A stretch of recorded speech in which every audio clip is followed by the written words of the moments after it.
Sir आप बोले sir आपको बुरा नहीं मानता। Okay sir. हाँ सर। अब लिखिएगा part three of chapter 7, part 3 of chapter 7। Part 1 था नॉन इंटीग्रल, पार्ट 2 था इंटीग्रल, अब part 3 of chapter 7 reconciliation of cost records and financial records, reconciliation of cost records and financial records. सबसे पहला point important, companies which follow non-integral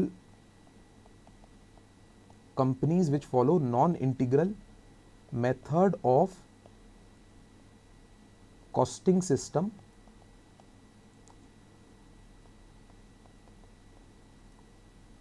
prepare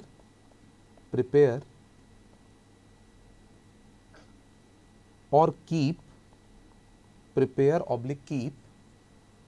cost records and financial records separately.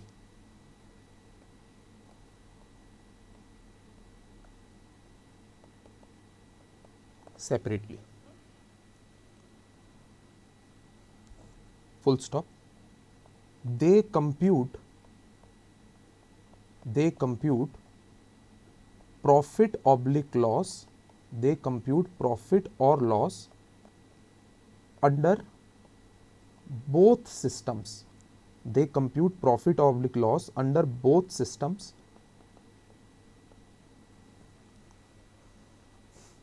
comma, which is not same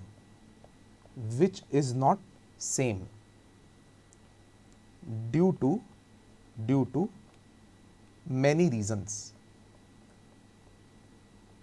बस पहले point में इतना लिखाना चाहूंगा, due to many reasons. Point number 2,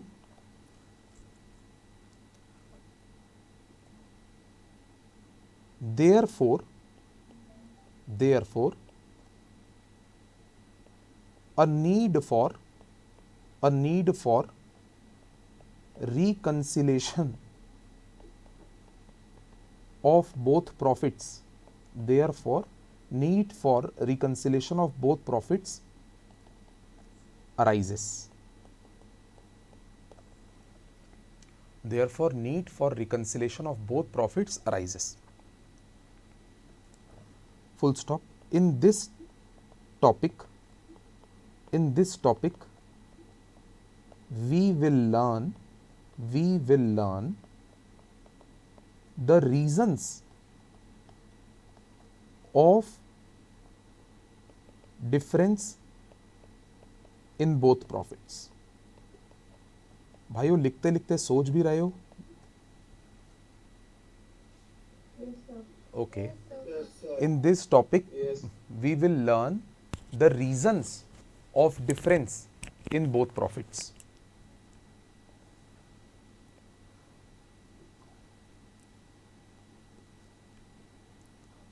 अब लिख रहा हूं यहां पे, रिफर स्टडी मटेरियल. भाइयों पेज नंबर भी बता देता हूं आपको, देखो ये स्क्रीन पे देखेंगे, refer study material page number 7.29.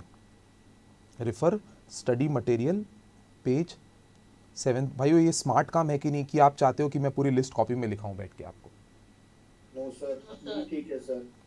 For such reason. भाइयों इस बहाने क्या होगा ना, अपने को थ्योरी भी तो पढ़नी चाहिए पूरी, तो इस बहाने स्टडी मेट का कुछ पोर्शन हमारा कवर हो जाएगा. नहीं तो आपको क्या लगेगा, कॉपी अलग पढ़ूं स्टडी मेट अलग पढ़ूं. तभी मैं हमेशा अप्रोच आपको दूंगा, जो अपनी बाइबल है ना थ्योरी के लिए, वो स्टडी मटेरियल है. तो जहां जहां मौका पड़ेगा मैं आपको स्टडी मटेरियल रेफर करवा दूंगा बढ़िया. उस बहाने जो थ्योरी क्लास है उसमें उतना पोर्शन कम पढ़ेंगे, क्योंकि अपने को पढ़ना पूरा है, ये हमारा सिद्धांत एकदम क्लियर है. तो अब दोस्तों मैं इस टॉपिक को भी कंक्लूड नहीं कर रहा। अभी जहां तक आपको बताया हूं ना कि कुछ रीजंस होते हैं कि दोनों प्रॉफिट अलग अलग होते हैं, उसका रीजन क्या क्या है वो आपको पढ़ाता हूं। और मेरे को याद दिलाना, जैसे ही मैं वो रीजन कंप्लीट कर दूंगा ना, तो मेरे को आपको याद दिलाना है कि रिकंसिलेशन स्टेटमेंट कैसे बनता है। और जैसे ही मैं आपको रिकंसिलेशन स्टेटमेंट बनाना कंसेप्ट सिखा दूंगा, तो फिर अपन प्रैक्टिकल क्वेश्चन, आपको विश्वास नहीं करोगे, हमारे एक नहीं, दो नहीं, तीन नहीं, चार चार प्रैक्टिकल क्वेश्चन इंतजार कर रहे हैं। आज 4 प्रैक्टिकल क्वेश्चन अपन 20 में से कंप्लीट भी करके जाने वाले हैं। और दोस्तों, मैं अपना आपको माइंडसेट क्लियर कर देता हूं, मेरे को आपका रिजल्ट 2-3 दिन तक आता हुआ नहीं दिख रहा, एक एक करके दिखा रहा हूं। अच्छा, एक आपसे ओपिनियन लेता हूं, क्या आप मेरे को फिर अलाउ करोगे कि पहले मैं ओरल बोल दूं फिर नोट्स दिखाऊं? Yes, sir. इससे आपको याद हुआ है, मैं देखा हूं, इससे आपको याद हुआ है। तो भाई, Yes, sir. तो भाइयों, मेरी तरफ देखते रहिएगा। मैं आपको आपको मैं देख रहा हूं, आप मेरे को देखिए। पहले मैं उन आइटम्स या उन एक्सपेंसेस की बात कर रहा हूं जो फाइनेंशियल अकाउंट में डेबिट होते हैं, बट कॉस्ट अकाउंट में, कॉस्टिंग पीएल में डेबिट नहीं होते। सिर्फ ऐसे एक्सपेंस की बात कर रहा हूं। मेरे दिमाग में जितने आएंगे मैं उतने बोलूंगा, मैं प्रॉमिस नहीं करता कि सारे बोल दूंगा मैं। जैसे goodwill return of, preliminary expense written of,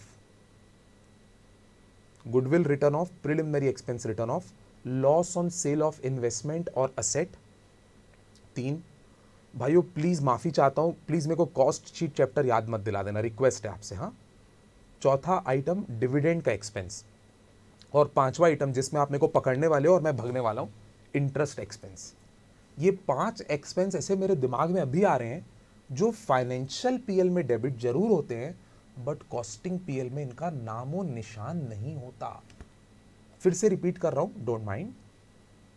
preliminary expense written off, goodwill return off, discount on issue of shares, loss on sale of assets और investment, dividend expense and interest expense, जिसके कारण आप मेरे को पकड़ने वाले हो, मैं भगने वाला हूं। कॉस्ट शीट चैप्टर याद मत रखना। इस चैप्टर में या सीएलसी चैप्टर में इंटरेस्ट एक्सपेंस को प्योरली फाइनेंशियल नेचर का माना जाता है, और आपकी बस मई 21 की नई अप्रोच में इंटरेस्ट एक्सपेंस को कॉस्ट शीट में कंसिडर किया है, नहीं तो बरसों से इंटरेस्ट एक्सपेंस को कॉस्ट शीट में कंसिडर नहीं किया जाता था। बोलो, मैं आपको कॉस्ट शीट चैप्टर में भी ये बात बताया था कि नहीं?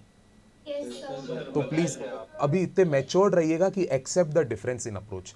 तो भाइयों, ये उन आइटम्स की लिस्ट थी, आप अपने दिमाग में आइडिया बना लीजिए कि मान लीजिए मैं एक ऐसा टीचर हूं या अकाउंटेंट हूं जो फाइनेंशियल पीएल बनाता है, और हमारे रुपेश भाई जो कॉस्टिंग पीएल बनाते हैं, उनको कॉस्टिंग पीएल बनाना आता है, मेरे को फाइनेंशियल पीएल बनाना आता है। तो मेरे कुछ ऐसे 6 एक्सपेंस है जो मैं प्रॉफिट निकालने के समय डेबिट करता हूं, और रुपेश ये 6 आइटम को बोलता है हवा आने दो, मैं तो उसको कंसिडर भी नहीं करूंगा। ऐसे चालू भाषा में आपको सिखा रहा हूं। तो वो 6 आइटम कौन से, अभी मैं रेड मारूं क्या भाई? वो बोलो, कई लोग तो हाथ भी खड़े कर चुके हैं। Yes, sir. Anita Bishnoi. Sir, goodwill written off, preliminary expenses written off, loss on sale of fixed asset, expenses on debentures, interest on loan, dividend, dividend. Yes. हाँ, discount, thank you, very good. और भी कुछ मिलेंगे भाइयों, देखो, अब बुरा नहीं मानना, ये स्क्रीन पे देखिए, देखो भाइयों, 8 आइटम लिखे हुए हैं, 8, मैं तो आपको 5-6 ही बताया था। इंटरेस्ट ऑन लोन और बैंक मॉर्गेज, बस शॉर्ट में इंटरेस्ट एक्सपेंस। फिर लिखा है expense and discount on issue of share oblique debenture, मतलब शेयर और डिबेंचर को इशू करने में जो डिस्काउंट वगैरह का खर्चा होता है ये। भाइयों, आप लोग से एक बात पूछता हूँ, आप लोग 11-12 तो फाइनेंशियल अकाउंट ही पढ़े हो, कॉस्ट अकाउंट तो पहली बार पढ़ रहे हो, ये सारे आइटम आप लोग कभी पीएल में खुद भी डेबिट किए हो कि नहीं? आप खुद भी गवाह हो कि नहीं भाइयों? Yes, sir. क्या, मैं भी टेंशन ले रहा हूँ, आपको तो पता ही है ये बातें। बस आपको नई बात ये पता चलिए कि रुपेश भाई इसको बोलते हैं हवा आने दे, कॉस्टिंग पीएल में नहीं लेते इसको। अब third point, other capital losses, जैसे loss by fire not covered by insurance, एक प्रकार से ये एक एबनॉर्मल लॉस है। तो आज आपको एक शिक्षा मिल रही है कि एबनॉर्मल प्रकार का जो लॉस होगा ना, उसको कॉस्टिंग प्रॉफिट निकालने के समय कंसिडर नहीं करते। Fourth point, loss on sale of fixed asset and investment, मैं बता चुका हूँ। Goodwill return of, preliminary expense written of बता चुका हूँ। इनकम टैक्स नहीं बताया था, पर आपको पता था, बोलो कॉस्ट शीट चैप्टर के याद, बोलो यस सर। यस सर, वो कॉस्ट हाँ। Yes, sir. हाँ, तो इनकम टैक्स को अपन इग्नोर किए थे 4th क्वेश्चन में, आपको याद होगा। इनकम टैक्स को भी किए थे, और ये प्रधानमंत्री डोनेशन देख के प्रधानमंत्री याद आ गया मेरे Yes, को, sir. है ना। और सब्सक्रिप्शन, सब्सक्रिप्शन मतलब कोई जैसे कोई कंपनी कंसल्टेंसी वगैरह लेती है किसी से तो सब्सक्रिप्शन देनी पड़ती है, तो वो भी। और इसके बाद expense of companies share transfer office, एक मिनट फिर से पढ़ रहा हूँ, expense of companies share transfer office. थोड़ा आराम से बता रहा हूँ ये, क्योंकि प्रैक्टिकल क्वेश्चन में ना तभी इन्होंने यहाँ पे डाला है। भाइयों, एक कंपनी की ना ऑफिस होती है, वो शेयर होल्डर्स की कंप्लेंट वगैरह सुनने के लिए या शेयर ट्रांसफर को संभालने के लिए। देखो मेरी बात सुनो, सपोज एक्सेल एजुकेशन इंस्टीट्यूट हमारी एक कंपनी है, हमारे आप लोग शेयर होल्डर हो मान लो, तो आप लोग सपोज अपने शेयर किसी दूसरे व्यक्ति को बेचना चाहते हो, तो इसमें क्या होता है ना, कंपनी को भी अपने एंड पे फॉर्मेलिटी करनी पड़ती है। आप जिसको शेयर बेचोगे, कंपनी उसके नाम का नया शेयर सर्टिफिकेट बनाकर उसको इशू करेगी, आपका नाम रजिस्टर ऑफ मेंबर से हटाएगी, उसका नाम रजिस्टर ऑफ मेंबर में चढ़ाएगी। ये सब काम करने के लिए कंपनी एक छोटी सी ऑफिस खोलती है कहीं पे, ब्रांच टाइप की, उस ऑफिस को बोलते हैं शेयर ट्रांसफर ऑफिस। जो भी शेयर होल्डर को शेयर ट्रांसफर से रिलेटेड फॉर्मेलिटी करानी होती है कंपनी की तरफ से, तो वो शेयर ट्रांसफर ऑफिस में संपर्क करता है। तो शेयर ट्रांसफर ऑफिस कंपनी की एक ऑफिस होती है छोटी सी। तो उस शेयर ट्रांसफर ऑफिस के कुछ एक्सपेंस जो होते हैं ना, वो एक्सपेंस फाइनेंशियल पीएल में जरूर आते हैं, बट कॉस्टिंग के पीएल में नहीं आते। तो ये इन 8 पॉइंट का मतलब है। बोलो समझ में आया यहां तक? यस सर, समझ आ गया भाइयों, एक और बात, गुड न्यूज दे रहा हूं, रट्टा मत मारना जी। हाँ, समझना, रटने की जरूरत नहीं है, जहां याद करने की जरूरत होगी ना मैं खुद बता दूंगा। अब भाइयों आपको थोड़ा छुपा छुपा नीचे दिख रहा होगा बी, प्योरली फाइनेंशियल इनकम। तो मैं अब आपको ऐसी लिस्ट बताने वाला हूं 4-5 आइटम की, जो इनकम होगी, मतलब जो मेरे पीएल में, लविश मत्थानी के पीएल में, फाइनेंशियल पीएल में क्रेडिट के तरफ आती होगी, पर जो हमारे रुपेश भाई साहब है ना, वो अपने कॉस्टिंग पीएल को बनाने के समय उस इनकम को अपने पीएल में नहीं लिया करते। बोलो समझ में आया मैं जो बताने वाला हूं? तो वो इनकम कौन सी है? 3-4 बता दे रहा हूं, सुनिए। Interest income, dividend income. अभी इंटरेस्ट एक्सपेंस और डिविडेंड एक्सपेंस सुने थे, अब मैं इंटरेस्ट इनकम और डिविडेंड इनकम बोल रहा हूं। 2 आइटम ये हुए। Loss on sale of investment और असेट सुने थे, अब मैं profit on sale of investment और असेट बोलूंगा। 3 आइटम ये हुए। और चौथा पॉइंट एक और बता रहा हूं जो मेरे को याद पड़ रहा है। भाइयों, जो शेयर होल्डर आते हैं ना अपने शेयर को ट्रांसफर कराने के लिए, उन लोगों से कंपनी ना एक फीस वसूलती है कि आपके शेयर को ट्रांसफर हमने करके दिया, इतनी मेहनत हम आपके लिए करते हैं, आप ट्रांसफर की फीस दो। इसको बोलते हैं ट्रांसफर फीस। और मित्रों मेरी बात सुनो, ट्रांसफर फीस पेपर में सिर्फ ऐसा लिख के आएगा ट्रांसफर फीस, वहां पे 50-50 हो जाते हैं बच्चे, मजाक नहीं कर रहा हूं, तितर बितर हो जाते हैं। ट्रांसफर फीस कंपनी के लिए इनकम है भाई, कंपनी के लिए एक्सपेंस नहीं है। फीस सुन के आदमी को क्या लगता है अपन को चुकाना पड़ा होगा स्कूल की फीस के टाइप, ऐसा नहीं है भाई। ट्रांसफर फीस कंपनी के लिए आय है, इनकम है, आमदनी है, खर्चा नहीं है। और मुद्दे की बात, वो एक ऐसी इनकम है जो कंपनी फाइनेंशियल पीएल में रिकॉर्ड करती है, कॉस्टिंग पीएल में रिकॉर्ड नहीं करती। तो अभी तक जो 4 आइटम बोला, देख रहा हूं कोई एकदम कान दोनों ऐसे लगा के सुन रहा है कि नहीं। मैं एक बार रेड मारता हूं जी, एक बार नीचे ले तो यार लिस्ट, देखते हैं कोई 2 आइटम भी बता पाएगा कि नहीं जो हाथ नहीं खड़े किए।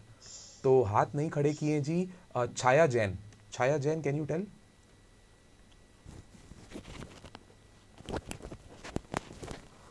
शायद नहीं। छनक Agarwal? Interest income, dividend income, a transfer fee and gain on sale of very good, property. Very good. यहाँ पे 4 की जगह 5 लिखे हैं, चलो देखते हैं। Interest received on bank deposit, loans and investment, dividend received second item, profit on sale of fixed asset and investment, transfer fees received and rental income. बोलो सारे पॉइंट समझ में आ गए भाइयों आपको? सारे पॉइंट समझ आ गए सर।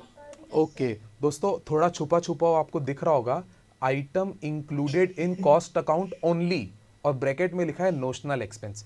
अब मतलब रुपेश बात करना चाह रहे हैं, रुपेश बोल रहे हैं अब मैं अपनी लिस्ट के आइटम बताऊंगा जो लविश सर अपने फाइनेंशियल पीएल में डेबिट नहीं करते बट मैं करता हूं, राइट? अब उसकी लिस्ट पढ़ रहे हैं। और अब आप मेंटली प्रिपेयर्ड हो जाओ बेटा, ओ भाई, क्योंकि आप 11वीं 12वीं में कॉस्टिंग पीएल तो सुने नहीं हो, तो आप जो आइटम्स की लिस्ट पढ़ने वाले हो ना, हो सकता है आप बोलोगे अरे ये कहां से पीएल में डेबिट होता है सर, ये तो कभी पीएल में डेबिट नहीं होता। तो मैं आपको बोलूंगा भाई ये कॉस्टिंग पीएल वाले में पीएल में डेबिट होता है, और आप कॉस्टिंग पीएल वाला डेबिट पीएल तो अभी पढ़े ही नहीं हो। बोलो मेंटली प्रिपेयर्ड हो कि नहीं आप? Yes sir. तो ये जो अपन आइटम पढ़ने वाले हैं ना, ये फाइनेंशियल पीएल में कभी डेबिट होते ही नहीं थे, और आप अभी तक फाइनेंशियल पीएल ही सुनते हुए आए थे। मैं भी जब सीए इंटर का स्टूडेंट था ना, मैं बोला यार ये कौन डेबिट करता है, तो फिर मेरे को बीएल सर बोले अरे भाई तुम इसलिए नहीं जानते ये कौन डेबिट करता है क्योंकि तुम फाइनेंशियल पीएल से तुम्हारा पाला पड़ा है, कॉस्टिंग पीएल से पाला ही नहीं पड़ा है। तो ये देखिएगा मित्रों, आपको भी 2-3 आइटम पहले ही बोल रहा हूं भाइयों, कॉस्टिंग पीएल वालों की अजीब आदत है, जो खर्चे जेब से लगते ही नहीं है, जो खर्चे रियल में होते ही नहीं है, उनको भी वो लोग डेबिट करते हैं। ये बड़ी अजीब बात है। एग्जाम्पल बोल रहा हूं, हाँ एग्जाम्पल भाइयों, जो कंपनी का बिजनेस प्रीमाइसेस होता है ना, वो कंपनी का खुद का होगा। मैं कॉमन सेंस का सवाल पूछ रहा हूं, हाँ, कंपनी का बिजनेस प्रीमाइसेस खुद का है, खुद की रजिस्ट्री की है, खुद ओनर है। बताओ भाइयों किराया चुकाना पड़ेगा उनको? The answer is no. खुद आप भाइयों, आप और मैं अपने अपने घरों में रहते हैं तो अपन किराया थोड़ी ना चुकाते हैं, जब अपन दूसरे के घर को यूज करते हैं तब किराया चुकाते हैं। भाइयों एक बात बताओ, ऐसा रेंट देना ही नहीं है तो भाइयों फाइनेंशियल पीएल बोलता है जब हम रेंट दिए ही नहीं तो अपन पीएल में काय को डालें। पर कॉस्टिंग पीएल वाले रुपेश भैया की अलग ही दिमाग चलती है। वो बोलते हैं नहीं, मैं नोशनल रेंट डेबिट करूंगा। अगर ये प्रीमाइसेस किराए पर होते तो कितना किराया लगता, मैं उसको अपने कॉस्टिंग पीएल में डालूंगा। अब इनके सोच और इनके विचार और इनके कॉस्ट अकाउंटिंग स्टैंडर्ड इसको अलाउ करते हैं तो करने दो, अपन उसमें नहीं जाएंगे डिटेल में कि नहीं ये तो नहीं होना चाहिए, किस लॉजिक से हो रहा है, वो उसके लिए कोई और डिस्कशन रखेंगे, बट उसमें होता है। ऐसे ही दूसरा एग्जाम, एक और दूसरा, हाँ बेटा मेरे को पता है, मैं उसको जस्टिफाई कर सकता हूं पर मैं करना नहीं चाहता, अपना फोकस पॉइंट वो नहीं है। ऐसे ही दूसरा पॉइंट भाइयों, जो आदमी लोन लेता है, दूसरे के पैसे को इस्तेमाल करता है, उसको दूसरे को ब्याज देना पड़ता है। पर जो आदमी अपनी सेविंग को यूज करता है, जिंदगी में लोन नहीं लेता, उसको किसी को ब्याज नहीं देना पड़ता। बट भाई कॉस्टिंग पीएल वाले रुपेश भैया की बात ही अलग है। वो क्या बोलते हैं, धन अपना भी होगा ना, अगर मैं उसको बिजनेस में लगाऊंगा तो मैं सोचूंगा कि इस पे ब्याज का मीटर लागू है और नोशनल इंटरेस्ट कैलकुलेट करूंगा, एक प्रकार से झूठ मूठ का इंटरेस्ट, और उसको हद सुनो कॉस्टिंग पीएल में डेबिट भी करूंगा। ऐसी इनकी सोच है। नोशनल रेंट डेबिट करना, नोशनल सैलरी डेबिट करना मालिक की, या नोशनल इंटरेस्ट डेबिट करना पीएल में, ये सब 3 आइटम मेरे दिमाग में है तो मैंने धड़ाम से आपको बोल दिए। भाई समझ तो आ रहा है ना दोस्तों आपको? Yes sir. और ये आइटम फाइनेंशियल पीएल में नहीं आते, मेरे पीएल में, आपके पीएल में नहीं आते। आइए तो देखें भाइयों, ये देखो पहला point, charge in lieu of rent where premises are owned. देखो मतलब एक चार्ज को डेबिट करेंगे रेंट के जैसा, वो भी तब जब प्रीमाइसेस खुद के हैं तो भी। ये तो बड़ी अजीब बात है। अगर प्लेन रीडिंग लेते तो आपको ये पॉइंट बड़ा एब्सर्ड लगता, आपको लगता अरे प्रीमाइसेस तो ओन्ड के हैं, खुद के हैं, तो रेंट कहां से आ गया। बट नहीं, कॉस्टिंग पीएल का अपना दिमाग चलता है, ओन प्रीमाइसेस का भी रेंट उन लोग डेबिट करते हैं। ये देखो, interest on capital at notional figure at assumed figure, though हालांकि नॉट इंकर्ड, मतलब इंटरेस्ट का खर्चा लागू नहीं है तो भी इंटरेस्ट ऑन कैपिटल को वो लोग कई बार डेबिट करते हैं। भाइयों मजेदार क्वेश्चन है ये आपके प्रैक्टिकल में, मतलब थ्योरी के जो आखिरी के 20 नंबर के क्वेश्चन होते हैं ना, उसमें भी आ सकता है ये। थर्ड पॉइंट देखिए, salary for the proprietor at notional figure though not incurred. भाइयों कितना जोक टाइप का लग रहा है ना। नोशनल का मतलब पूछ रहे हैं पंकज, नोशनल मतलब बेटा जो झूठ मूठ का होता है, जो अज्यूम्ड होता है, जो रेट सही में नहीं लगता, मानना, जबरदस्ती डीम करना, एस्टिमेट करना, जबकि वो रियलिस्टिक नहीं है, अनरियलिस्टिक मान लेना। तो salary for the proprietor at notional figure at assumed figure though not incurred, मतलब प्रोप्राइटर भाइयों खुद मालिक होता है, प्रोप्राइटर कब से सैलरी लेने लग गया। बट नहीं, कॉस्टिंग पीएल में इसको भी डेबिट किया जाता है कि प्रोप्राइटर को अगर सैलरी दी जाती तो कितनी दी जाती, उसको भी डेबिट करते हैं। फोर्थ पॉइंट देखिए, notional depreciation on the assets which are fully depreciated for which book value is nil. भाइयों हद सुनो, ये सुन के फाइनेंशियल पीएल वालों को तो हार्ट अटैक आ जाता होगा। फाइनेंशियल पीएल वाले बोलते हैं भाई जिस असेट को 10 लाख रुपए की सपोज असेट थी, 1-1 लाख कर करके पूरे 10 साल में 10 लाख डेप्रिसिएशन चार्ज कर चुके, अब उस असेट की बुक वैल्यू हो गई निल। तो भाइयों 10 लाख की असेट थी, 10 लाख डेप्रिसिएशन भी चार्ज हो गया, बट असेट फॉर एग्जांपल चल रही है, यूज में है, खत्म नहीं हुई है, बर्बाद नहीं हुई है, चल रही है तो चला रहे हैं। भाइयों फाइनेंशियल पीएल वाले बोलेंगे चूंकि हमने पूरी कॉस्ट को पीएल में ट्रांसफर कर दिया है तो अपन 11वें साल से नया 1 लाख तो डेबिट करेंगे नहीं, क्योंकि भाई बुक वैल्यू भी 0 हो गई है, पूरा कॉस्ट तो बुक पीएल में जा चुका। ऐसा फाइनेंशियल वाले बोलेंगे, मैं बोलूंगा। पर रुपेश क्या बोलते हैं मालूम? रुपेश बोलते हैं नहीं, भले ही बुक वैल्यू 0 हो चुकी है, भले ही 10 लाख पूरा डेबिट हो चुका है, मैं 11वें साल 1 लाख और डेबिट करूंगा। नोशनल डेप्रिसिएशन मतलब झूठ मूठ का डेप्रिसिएशन, अज्यूम्ड डेप्रिसिएशन। मतलब भाइयों आप पूरे चारों आइटम की लिस्ट में देखो, बढ़िया हेडिंग में ही लिख दिया गया था, सारे नोशनल एक्सपेंसेस कॉस्टिंग में जाते हैं। बोलो yes sir. Yes, sir. Yes, sir. और मैं आपको एक बात मेंटली प्रिपेयर किया था, ये चारों आइटम आपने पहले लाइफ में कभी पीएल में डेबिट होते हुए नहीं देखे होंगे, क्योंकि आप बेचारे फाइनेंशियल पीएल बनाते थे। कॉस्टिंग पीएल तो आज नया नया पढ़ाना शुरू कर रहा हूं मैं आपको। Okay, I hope you have understood. Sir इसको हम इकोनॉमिक कॉस्ट मतलब जितनी आती है वैसा डेबिट कर सकते हैं, ऐसा सोच सकते हैं? सोचिए, कोई दिक्कत नहीं, आप जैसा सोचना है सोचिए, बस इतना जानिए कि नोशनल कॉस्ट का कंसेप्ट कॉस्टिंग पीएल में होता है, फाइनेंशियल पीएल में नहीं होता। फाइनेंशियल पीएल यथार्थ में जीता है, रियलिस्टिक में जीता है, सच्ची दुनिया में जीता है, सपनों की दुनिया में नहीं जीता। वो एक्चुअल खर्चों को ही डेबिट करता है। और ये कॉस्टिंग पीएल वाले ना एब्जॉर्ब्ड लेते हैं, नोशनल लेते हैं, इनकी जो दुनिया थोड़ी थोड़ी रियलिज्म से अलग है। बस इतना मैसेज ले लीजिए, आपका काम बन जाएगा जी इस चैप्टर में। और मेरे को प्लीज वहीं तक लिमिटेड रहने दीजिए फिलहाल के लिए, बाकी प्रैक्टिकल क्वेश्चन एक बार बनेंगे, बहुत बातें करूंगा फिर मैं आपसे। और मेरे दोस्तों भाइयों, पूरी दुनिया के ऐसा है क्या, मेरी और रुपेश की जिंदगी में कभी पट ही नहीं सकती कि हम लोग हमेशा उल्टा ही सोचते हैं कि कुछ कुछ जगह अपन एग्री भी करते हैं। सच सच बताना। हाँ, तो जो अपन कुछ कुछ जगह अग्री करने वाले हैं ना, उसमें अब बात करने जा रहा हूं। कुछ आइटम ऐसे होंगे जो मेरे पीएल में भी आएंगे, इनके पीएल में भी आएंगे, बट अलग अलग फिगर पे आएंगे। ऐसा हो सकता है, जैसे क्लोजिंग स्टॉक का वैल्यूएशन, जैसे डेप्रीसिएशन चार्ज करने का अमाउंट, जैसे ओवरहेड को चार्ज करने का अमाउंट। ऐसे 3 आइटम मैंने एग्जांपल के लिए बोल दिए। मैडम जी सबको बोल रहा हूं, छनक अग्रवाल एक्सेट्रा सबको, हर्षित समसुखा सबको, कभी भी बेटा रेड मारूंगा, निराश नहीं करना बेटा। आपको ज्यादा निराशा होगी, मेरे को कम निराशा होगी। तो ऐसे मैं बोल रहा था कि डेप्रीसिएशन हो गया, क्लोजिंग स्टॉक हो गया, ओवरहेड हो गए, ये 3 ऐसे आइटम हैं जो ये भी रिकॉर्ड करते हैं, मैं भी रिकॉर्ड करता हूं, बट कभी कभी हमारा अमाउंट डिफर करता है, तो वो भी रिकंसिलेशन का पार्ट बनेगा।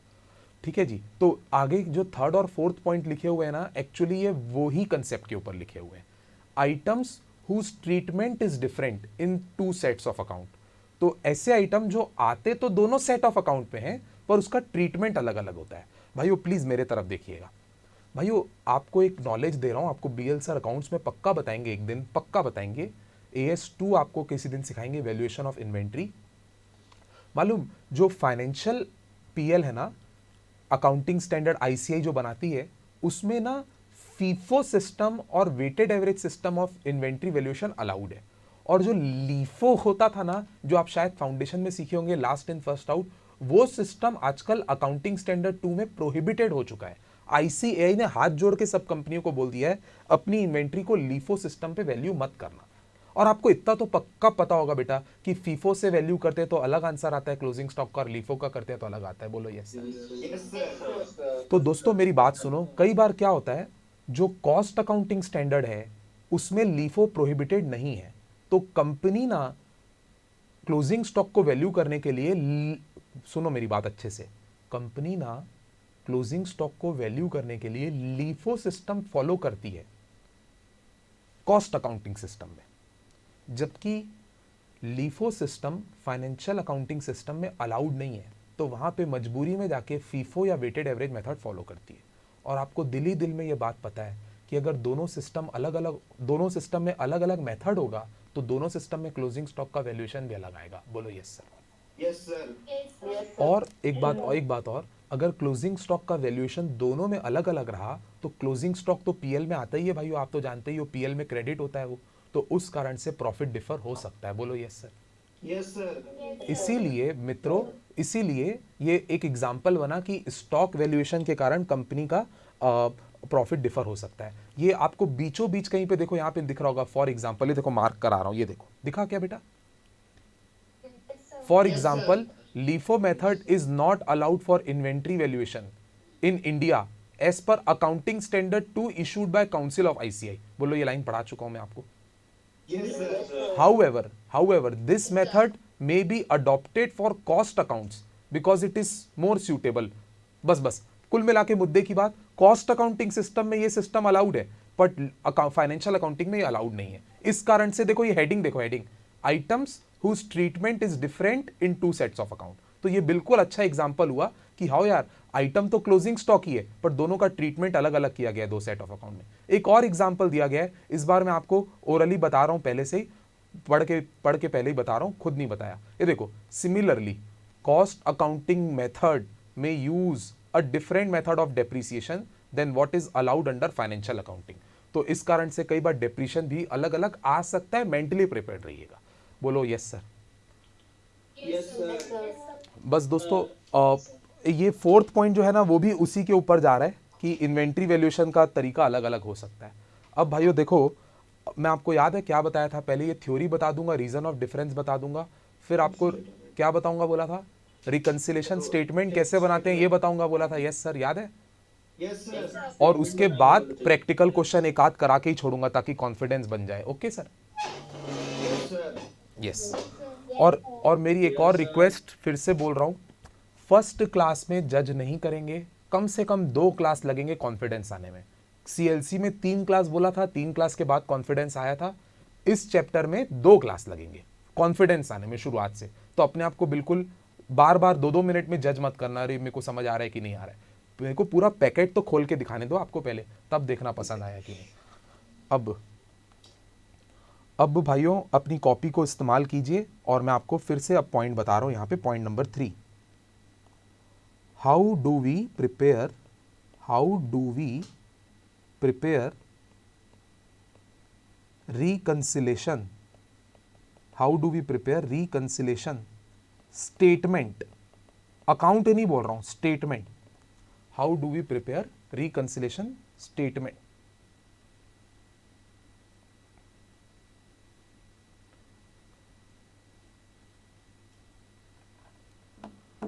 आंसर लिखेंगे भाइयों, ये आपसे एक प्रश्न पूछ रहा हूं इंटरव्यू समान। भाइयों, आप लोग अपनी लाइफ में जब पहली बार वो सीख रहे थे, क्या बोलते हैं, बैंक रिकंसिलेशन स्टेटमेंट, तो आपको याद है आपके सर ऐसे बताए होंगे, कई बार अपन बैलेंस एज पर पासबुक से शुरू करके balance as per cash book में पहुंचते हैं। Yes yes yes. और कई बार balance as per cash book से शुरू करते हैं और बैलेंस एज पर पासबुक में पहुंचते हैं, Yes, sir. राइट। अब कोई स्टूडेंट अपना कॉमन सेंस लगाइए और बोलिए कि यहां पे वो दोनों लाइन से कैसे शुरू करेंगे। छाया जैन, एक और बार मौका दे रहा हूं आपको। छाया जैन, शायद इनके माइक में प्रॉब्लम होगा। दयानंद भगत,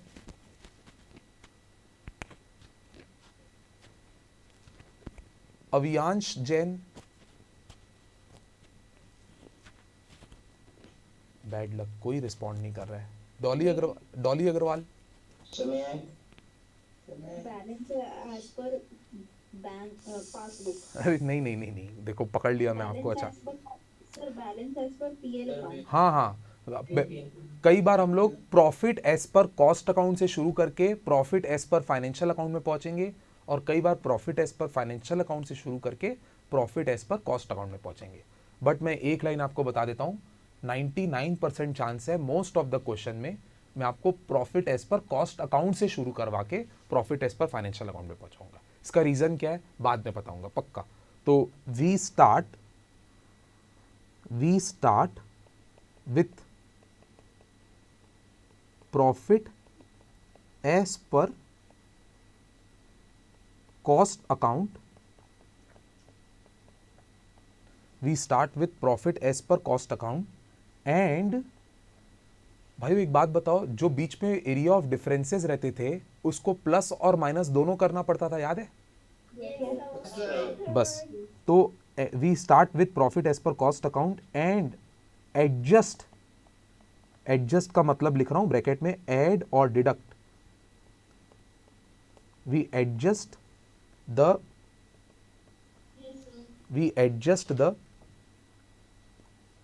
points of difference. We adjust the points of difference and then we arrive at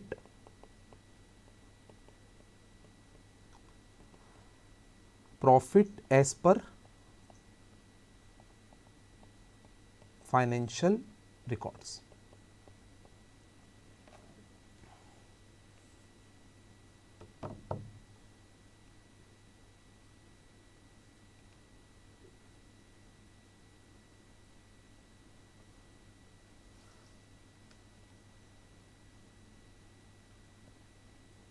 एक बात लिख देंगे full stop, although comma we can also do vice versa. बोलो yes sir. Yes, sir. Yes, sir. पर वो actually follow होगा नहीं, आपको क्वेश्चन में दिख जाएगा आगे जाके। स्टडी मेट की अप्रोच है भाइयों। एक आपको दोस्त समझ के एक बात शेयर कर रहा हूँ और आप मेरे को परमिशन दीजिएगा। देखिए हमारे पास ना नोट्स में, आपको याद है कि आप 11-12 में भी सीखे होंगे, देखना मेरी बात को कनेक्ट करना, हाँ बहुत इंपॉर्टेंट बात कर रहा हूँ। कई बुक्स में 11-12 में ना एक प्रोफॉर्मा बना हुआ होता था बुक्स में, या आपके सर आपको एक प्रोफॉर्मा दे दिए होते थे कि अगर आप इस सिस्टम से शुरू कर रहे हो ना तो ये आइटम ऐड होंगे, ये आइटम लेस होंगे और आपका आंसर आ जाएगा। और फिर आपके सर बोलते थे अगर आप दूसरी तरफ से शुरू करोगे तो जो आइटम लेस किए थे उसको ऐड में डालना और जो आइटम ऐड किए थे उसको लेस में डालना और आपका आंसर आ जाएगा। तो कई स्टूडेंट क्या करते थे, वो ऐड और लेस के आइटम को याद कर लेते थे कि ऐड ये होता है, लेस ये होता है, और फिर वो देखते थे कि बस शुरू कहाँ से कर रहा हूँ। तो एक प्रकार से थोड़ा मेमोराइज करने का कंसेप्ट होता था। और कुछ स्टूडेंट ऐसे होते थे, नहीं सर मेरे को ये याद वाद नहीं होता, मैं ना पॉइंट देख के समझने वालों स्टूडेंट्स में से हूँ, तो मेरे को ना याद नहीं होता। भाइयों मेरे को नहीं पता आप किस प्रकार के स्टूडेंट है, तभी मैं आपसे पूछ रहा हूँ, आपको मैं वो प्रोफॉर्मा बता दूं कि क्या क्या ऐड होता है, क्या क्या माइनस होता है, कि मैं आपको एक टेक्निक बताऊं जिससे आप वो प्रोफॉर्मा खुद बना सको आगे जाके। फर्स्ट अप्रोच और सेकंड अप्रोच पक्का? देखो जोश में तो नहीं बोल रहे हो? Yes, sir. Second. ठीक है, वेरी गुड, थैंक यू। मेरे को भी सेकंड ही आती है एक्चुअली, फर्स्ट तो मैं भी पसंद नहीं करता कभी। आपने मदद कर दी मेरी। अब मेरा एक और दिल खुश तब होगा जब आप मेरे को परमिशन दो कि सर आप एक काम करिए, आप हमको एक क्वेश्चन करा के ही समझाइए। क्या ये प्रैक्टिकल चीज़ है बेटा? सोचो ना, बैंक रिकंसिलेशन स्टेटमेंट किसी टीचर को पढ़ाना होता तो एक क्वेश्चन वेस्ट करता ना वो। मैं एक क्वेश्चन आपको आराम से सिखाऊंगा तो कितना मजा आ जाएगा। देखो कई चीज़ें समझ में आ जाएगी। क्या बोलते हो? Yes, sir.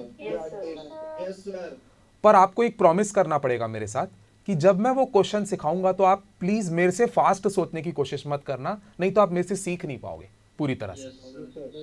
ठीक है? Yes, sir. और जैसे मैं सोचना सिखाऊंगा प्लीज वैसे ही सोचेंगे। रिक्वेस्ट है आपसे, ऐसे मत सोचना सर इसको तो मैं ऐसे भी सोच सकता हूं, सर इसको तो मैं वैसे भी सोच सकता हूं। Please for the time being अपने दिमाग को मेरे हवाले कीजिएगा। फॉर द टाइम बिंग मैं आपको दब्बू नहीं बना रहा जिंदगी भर के लिए, बस थोड़ी देर के लिए मेरे से सीख। आप मेरे से सीखने आए हो ना बेटा, तो प्लीज मेरे से सीखना थोड़ी देर, फिर अपना सिस्टम लगाना। तो चलो तो एक क्वेश्चन ही कराता हूं। एक बात लिख रहा हूं यहीं पे, जो मैं सोचा ना वो लिख दे रहा हूं। सर taught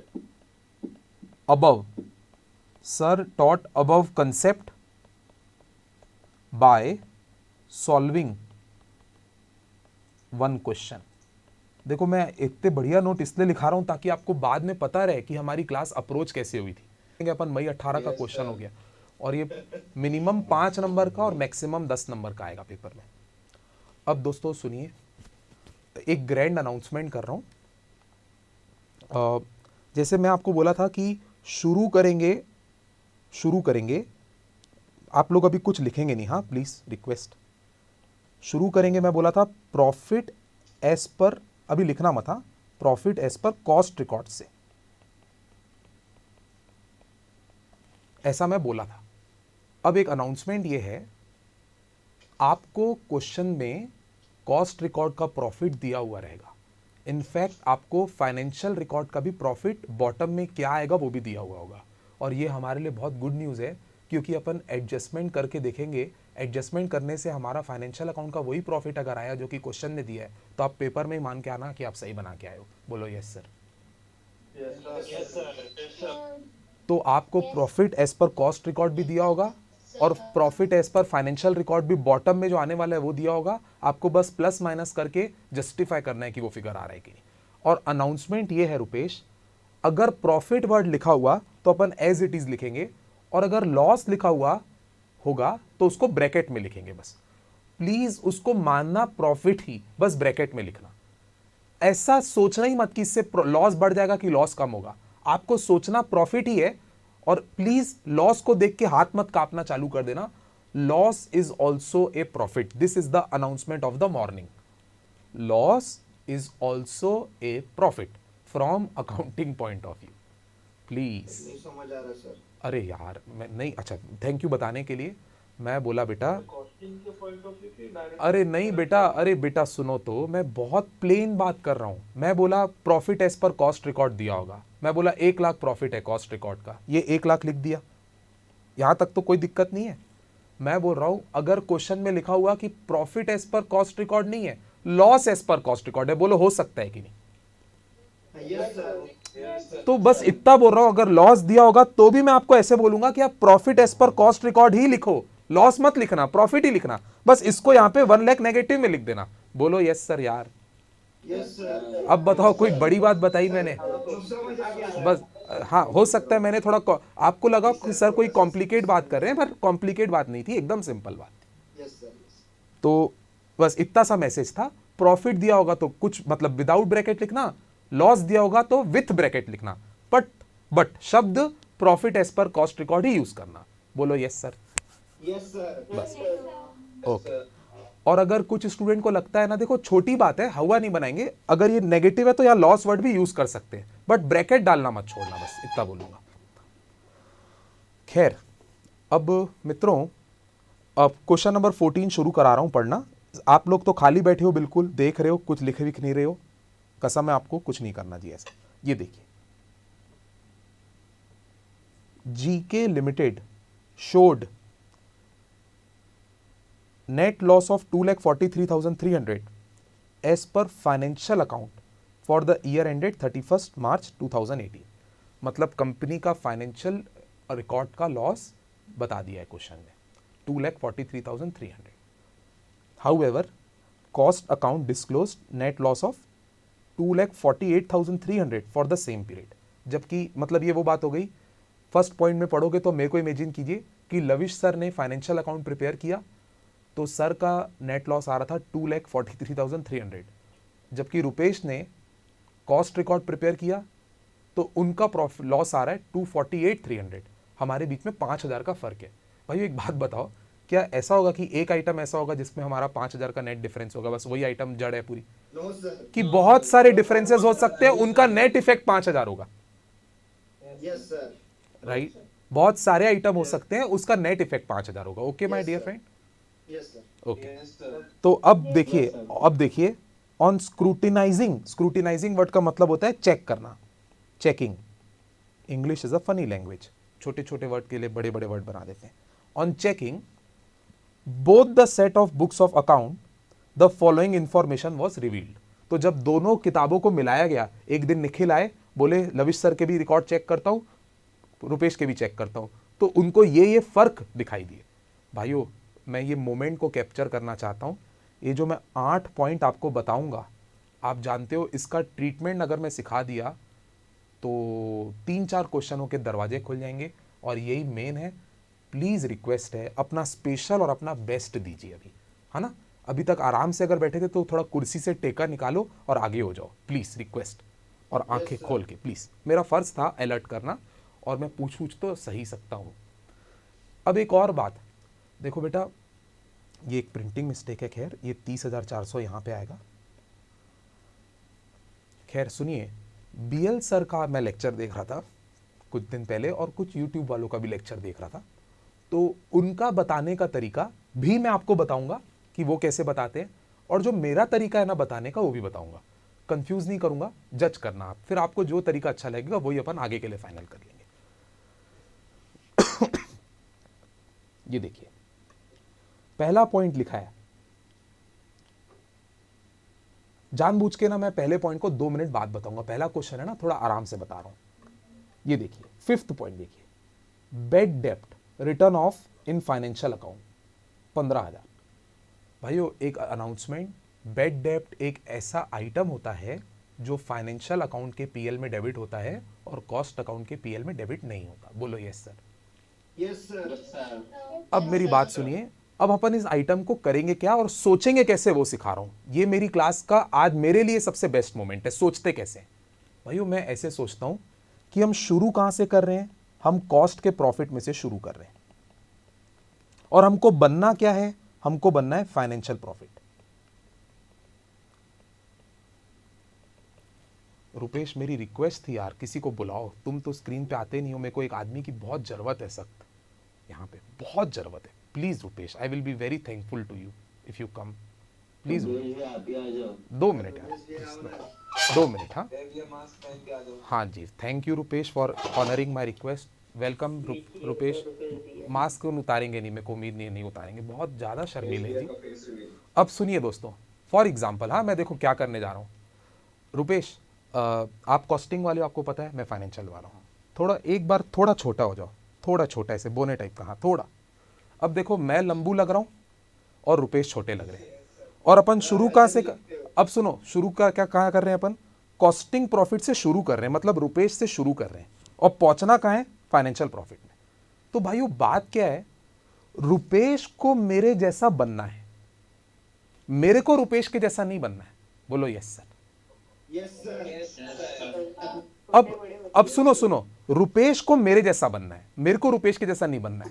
अब आप ऐसे ही पढ़ाई को छोड़ो, भूल जाओ अपन पढ़ाई कर रहे हैं।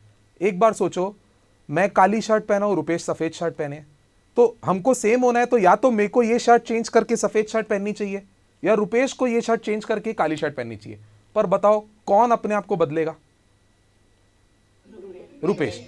क्यों क्यों क्यों क्यों? सुनो रीजन सुनो, अपन कॉस्ट प्रॉफिट से शुरू कर रहे हैं और अपने को फाइनेंशियल प्रॉफिट बनना है, इसीलिए रुपेश को ये शर्ट बदल के मेरी जैसी शर्ट लानी पड़ेगी। दूसरा फर्क बताओ मेरे और रुपेश में अभी, हाइट का। तो बताओ मेरे को छोटा होना पड़ेगा कि रुपेश को लंबू होना पड़ेगा? लंबू हो जाओ रुपेश, लंबू हो जाओ। अब ऐसे करने से शायद बराबर हो जाएंगे हम लोग। रुपेश और लंबू हो ना एक बार पैर के भरोसे। हाँ अब तीसरी बात बताओ, हम दोनों में और क्या फर्क है? मास्क। अब मास्क का फर्क, बहुत सही बोले मैडम। तो मेरे को मास्क लगाना चाहिए कि रुपेश को मास्क उतार देना चाहिए? रुपेश को मास्क उतारना चाहिए। देखो मैं बहुत इंपॉर्टेंट बात बोल रहा हूं ना, मैं मास्क नहीं पहनने वाला, रुपेश को मास्क उतारना पड़ेगा, ये मुद्दे की बात। और कोई डिफरेंस? चश्मा, वेरी गुड। तो मैं चश्मा उतार डालूं कि रुपेश को चश्मा पहनाना पड़ेगा? बस। और एक और फर्क भाइयों, आप लोग बहुत अच्छे हो तभी बोल नहीं रहे हो, रुपेश पतला है और मैं मोटा हूं। रुपेश पतला है, मैं मोटा हूं, आप बोल नहीं रहे हो। तो मेरे को पतला वैसे तो रियल लाइफ में होना चाहिए, बट नहीं, मैं पतला नहीं होने वाला, रुपेश को मोटा होना पड़ेगा। बोलो yes sir. Okay, thank you Rupesh, thank you, बैठो। थैंक यू रुपेश भैया। अब सुनो जी, अब सुनो मेरी मुद्दे की बात सुनो जी। मैं बोल रहा था कॉस्टिंग प्रॉफिट को फाइनेंशियल प्रॉफिट बनाना है, राइट? अब भाइयों बेड डेप्ट रिटर्न ऑफ 15,000 जो खर्चा है, ये फाइनेंशियल अकाउंट में, बहुत फास्ट बोलूंगा, बोर नहीं करूंगा आपको। बेड डेप्ट एक ऐसा खर्चा है जो फाइनेंशियल अकाउंट में डेबिट हुआ है, कॉस्टिंग पीएल में डेबिट नहीं हुआ है। मतलब रुपेश ने डेबिट नहीं किया है, मैंने डेबिट किया है, तो अपने आप को बदलेगा कॉस्टिंग वाला। तो रुपेश बोलेगा लविश सर अगर डेबिट किए हैं तो मेरे को उनके जैसा ही बनना है, तो मेरे को भी डेबिट करना पड़ेगा। बोलो यस सर। और अब ऐसा सोचो, ऐसा करेगा रुपेश, अगर रुपेश ऐसा 15,000 का खर्चा बुक करेगा, स्टेप 1 ये था कि रुपेश 15,000 का खर्चा बुक करेगा, और स्टेप 2 ये सोचो कि रुपेश अगर 15,000 का खर्चा बुक किया, अगर रुपेश ने 15,000 का खर्चा बुक किया तो रुपेश के प्रॉफिट पे क्या इंपैक्ट आएगा? रुपेश का प्रॉफिट बढ़ेगा कि कम होगा? कम हो जाएगा, राइट? रुपेश का प्रॉफिट कम हो जाएगा, मतलब कॉस्टिंग प्रॉफिट में लेस करना पड़ेगा। तो बेड डेप्ट का ट्रीटमेंट होगा कि ये माइनस होना चाहिए 15,000, क्योंकि इनको इनके जैसा बनना है तो 15,000 का खर्चा बुक करना पड़ेगा, और 15,000 का खर्चा बुक करने से वो माइनस होगा। बोलो समझ में आया? अब स्पीड पकड़ेंगे सर। ये देखो preliminary expense written off in financial account. Please अब मेरे को बताने देना, आपके ऊपर रेड मारूंगा सही टाइम पे। अब फिर वही बात, पहले नॉलेज आएगा, काम जो आज थ्योरी सिखाया उसका नॉलेज, कि प्रिलिमिनरी एक्सपेंस भी एक ऐसा आइटम होता है जो फाइनेंशियल पीएल में डेबिट होता है, यानी लविश सर के पीएल में डेबिट होता है और रुपेश भैया के पीएल में डेबिट नहीं होता। बट हम जो क्वेश्चन बना रहे हैं उसमें कॉस्टिंग प्रॉफिट को फाइनेंशियल प्रॉफिट के जैसा बनना है, यानी रुपेश भैया को लविश सर जैसा ट्रीटमेंट करना है, रुपेश भैया को लविश सर जैसा ट्रीटमेंट करना है। और लविश सर पक्का ये 5,000 को माइनस किए होंगे फाइनेंशियल में, और रुपेश भैया 5,000 को नहीं किए होंगे। मुद्दे की बात, लविश सर को रुपेश के जैसा नहीं बनना है, रुपेश को लविश सर के जैसा बनना है। तो रुपेश बोलेंगे कि मैं भी 5,000 का खर्चा डेबिट करूंगा फाइनेंशियल वालों के जैसे, मैं भी करूंगा, मैं नहीं किया हूं, मेरे को उनके जैसा बनना है, मैं भी करूंगा। तो जब स्टेप 1 5,000 का खर्चा बुक करेंगे और स्टेप 2 अगर ये 5,000 का खर्चा बुक करेंगे तो इससे इनके प्रॉफिट पे क्या इंपैक्ट आएगा, मतलब 5,000 ऊपर वाला प्रॉफिट है उसमें प्लस होगा कि माइनस होगा, आंसर इज माइनस होगा। तो प्रिलिमिनरी एक्सपेंस भी माइनस होगा। बोलो यहां तक भाइयों मजा आया कि नहीं आपको?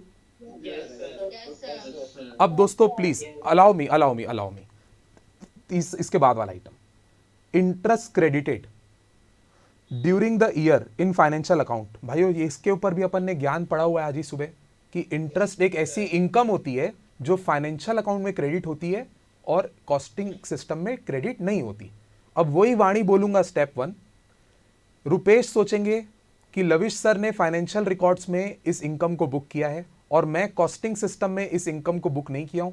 स्टेप 1 कि मेरे को भी लविश सर के जैसे ये 7,500 की इनकम बुक करनी है, स्टेप 1। और स्टेप 2 मोस्ट इंपॉर्टेंट, जब ये 7,500 की इनकम बुक करेंगे कॉस्टिंग सिस्टम में भी बुक करेंगे तो कॉस्टिंग सिस्टम का प्रॉफिट बढ़ जाएगा कि कम हो जाएगा? बढ़ जाएगा। इसीलिए ये इंटरेस्ट क्रेडिटेड को कॉस्टिंग के प्रॉफिट में जोड़ रहे हैं, भूलना मत। अपन जो ये प्लस कर रहे हैं कॉस्टिंग के प्रॉफिट में जोड़ रहे हैं, कॉस्टिंग के प्रॉफिट में। तो ये 7,500 प्लस होने वाला है। ऐसे कर करके हम उनके जैसा बनने की कोशिश करेंगे तो प्लस माइनस करके उनके जैसा प्रॉफिट हो ही जाएगा कि नहीं हमारा? बताओ भाइयों, सच सच। अब दोस्तों थोड़े हार्ड वाले बता रहा हूं। हार्ड कुछ नहीं होता सर, 1 मिनट लगेगा, आराम से मजा आएगा। देखो ये 4th वाला, हाँ आराम से बेटा, प्लीज रिक्वेस्ट है, बन के आराम से बैठिएगा कुर्सी में। Depreciation over charge in cost account, कृपया करके पॉइंट को ट्रांसलेट तो करो हिंदी में।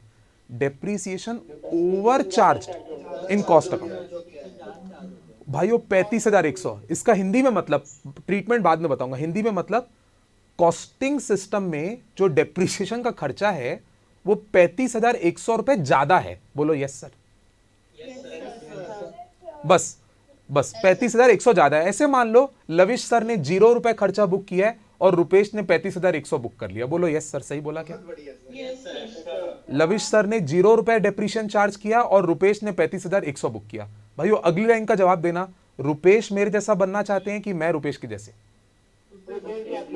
बस तो पहला सेंटेंस ये था, लविश सर ने 0 चार्ज किया है खर्चा, रुपेश बेचारे ने 35,100 चार्ज कर दिया है। तो रुपेश बोलेंगे मेरे को लविश सर के जैसा बनना है, तो आप बोलोगे उनको, निखिल बोलेंगे रुपेश को लविश सर जैसा बनना है तो भाई तू भी डेप्रीशिएशन 0 कर दे और क्या, 35,100 की जगह 0 कर दे और क्या। रुपेश बोलेगा ठीक है, अब भी मैं 35,100 का डेप्रीशिएशन मिटा देता हूं पेंसिल से, ऐसे मिटा देता हूं। अब आपको स्टेप 2 में सोचना है, अगर रुपेश ने अपनी कॉस्टिंग रिकॉर्ड में से 35,100 का डेप्रीशिएशन मिटा दिया तो उससे उनका ये वाला जो प्रॉफिट है कॉस्टिंग प्रॉफिट वो बढ़ेगा कि कम होगा?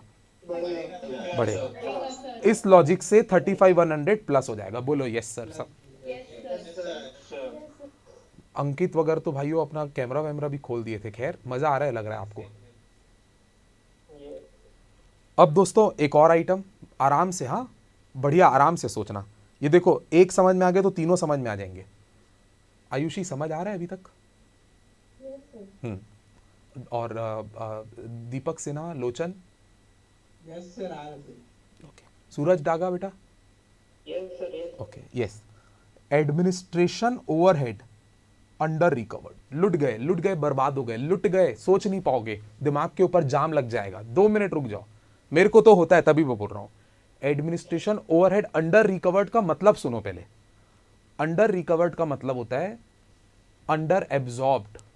पहली बात तो अंडर एब्जॉर्ब्ड का मतलब एक्चुअल ज्यादा लगा है और एब्जॉर्ब कम हुआ है। बोलो यस सर। एक्चुअल ज्यादा लगा है फाइनेंशियल अकाउंट में, एक्चुअल, ये कॉस्ट अकाउंट। तो आराम से सोचो, थोड़ा आराम से। Administration overhead under recovered 27,700।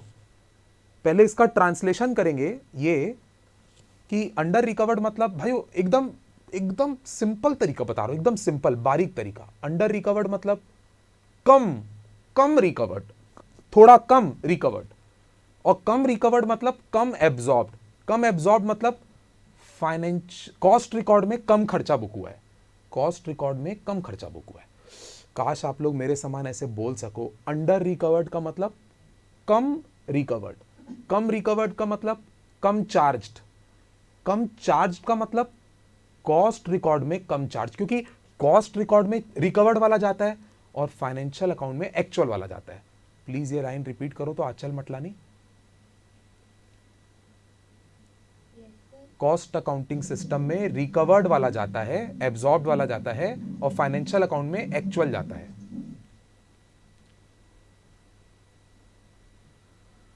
नहीं बोल पा रहे हैं। Shreyansh Agarwal. Sir cost account में एब्जॉर्ब वाला जाता है और फाइनेंशियल अकाउंट में एक्चुअल जाता है। यस। सृष्टि अग्रवाल। कॉस्ट रिकॉर्ड में कॉस्ट अकाउंट में रिकवर्ड वाला जाता है और फाइनेंशियल अकाउंट में एक्चुअल वाला जाता है। ऋषिका अग्रवाल। 4 लोगों से और पूछूंगा। सर कॉस्ट अकाउंट में एब्जॉर्ब वाला जाता है, फाइनेंशियल अकाउंट में एक्चुअल जाता है। Siddharth Jain. Sir cost account में एब्जॉर्ब वाला जाता है और फाइनेंशियल अकाउंट्स में एक्चुअल वाला जाता है। बस, थैंक यू। सबके दिमाग में घुस गई बात। Yes sir. अब मेरी बात सुनो, अब ये लाइन समझो, अब ये थर्ड लाइन को अच्छे से पढ़ो। एडमिनिस्ट्रेटिव ओवरहेड अंडर रिकवर्ड, मतलब जो एब्जॉर्ब्ड वाला है वो कम है। बोलो yes sir. Yes sir. Yes sir. और एक्चुअल वाला ज्यादा है और अमाउंट है 27,700।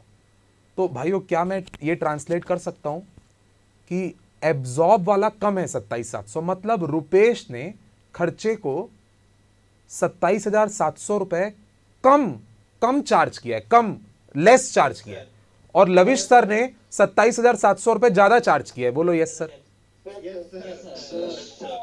टेक योर टाइम बेटा, जल्दी किसी को नहीं होना चाहिए। हाथ जोड़ के रिक्वेस्ट कर रहा हूं, प्लीज ये कंप्लेंट मत करना कि सर मैं उतना फास्ट नहीं सोच पाता हूं, मैं थोड़ा स्लो सोच पाता हूं।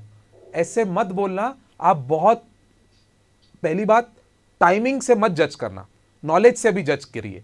वो प्रैक्टिस होगी ना 15-20 क्वेश्चन की, तब आपके दिमाग में तेजी से चलेगा। अभी धीरे सोचिए, धीरे सोचोगे तो बनेगा, तेज सोचोगे तो पक्का गलत बनेगा। याद है पापा सिखाए थे बचपन में, नोट गिनते हो ना धीरे गिना करो, क्योंकि एक भी गलती करोगे तो दोबारा गिनना पड़ जाएगा। बोलो यस सर। पापा बोले थे गाड़ी चलाते हो तो धीरे चलाया करो, अगर गलती से तेज चलाने में एक्सीडेंट हो गया तो जिंदगी भर गाड़ी नहीं चला पाओगे। बस वही आपको सलाह यहां पे दे रहा हूं। सोचते हो तो थोड़ा धीरे सोचना, क्योंकि गलत सोच लिए तो कोई काम का नहीं सोचना फिर, प्लीज। तो फास्ट में मत जाना जी, यहां पे फिसल जाओगे नहीं तो। एडमिनिस्ट्रेटिव ओवरहेड अंडर रिकवर्ड 27,000, आराम से जैसे चाय चुस्की ले लेके सोचते हैं ना, पीते हैं ना, वैसे इसको भी सोचो। एडमिनिस्ट्रेटिव और अंडर सोचते कैसे हैं? अंडर रिकवर्ड मतलब यार रिकवर कम हुआ है, रिकवर कम हुआ है मतलब एब्जॉर्ब कम हुआ है। एब्जॉर्ब तो कहां जाता है? कॉस्टिंग में, मतलब कॉस्टिंग में कम वाला खर्चा बुक हुआ है, कॉस्टिंग में कम वाला खर्चा बुक हुआ है। और फाइनेंशियल में एक्चुअल जाता है तो एक्चुअल ज्यादा है। तो लविश सर वाला जो फाइनेंशियल अकाउंट है ना, उसमें ये खर्चा 27,700 ज्यादा डेबिट हुआ है और रुपेश ने इसको 27,700 कम बुक किया है। एग्जाम्पल के लिए अब बोलूं, एग्जाम्पल के लिए लविश सर ने 27,700 ज्यादा बुक किया, लविश और रुपेश ने 27,700 कम बुक किया है। तो भाइयों ये रहा लविश सर का फाइनेंशियल अकाउंट। लविश सर ने 27,700 रुपए बुक किया है, रुपेश ने 0 बुक किया है। बोलो यस सर, सही बोल रहा हूं क्या? यहां तक पहुंच गए आप लोग? अग्री करोगे यहां तक? अब ये बताओ, फिर भूलना मत किसको किसके जैसा बनना है। रुपेश भैया को मेरे जैसा। तो रुपेश भैया को मेरे जैसा बनना है तो मैं इसको 0 करूं कि रुपेश भैया इसको 27,700 करें? हाँ, तो ये सही है। रुपेश भैया 27,700 का खर्चा बुक करेंगे और अगर रुपेश, सेकंड स्टेप, अगर रुपेश भैया 27,700 का खर्चा बुक कर दिए तो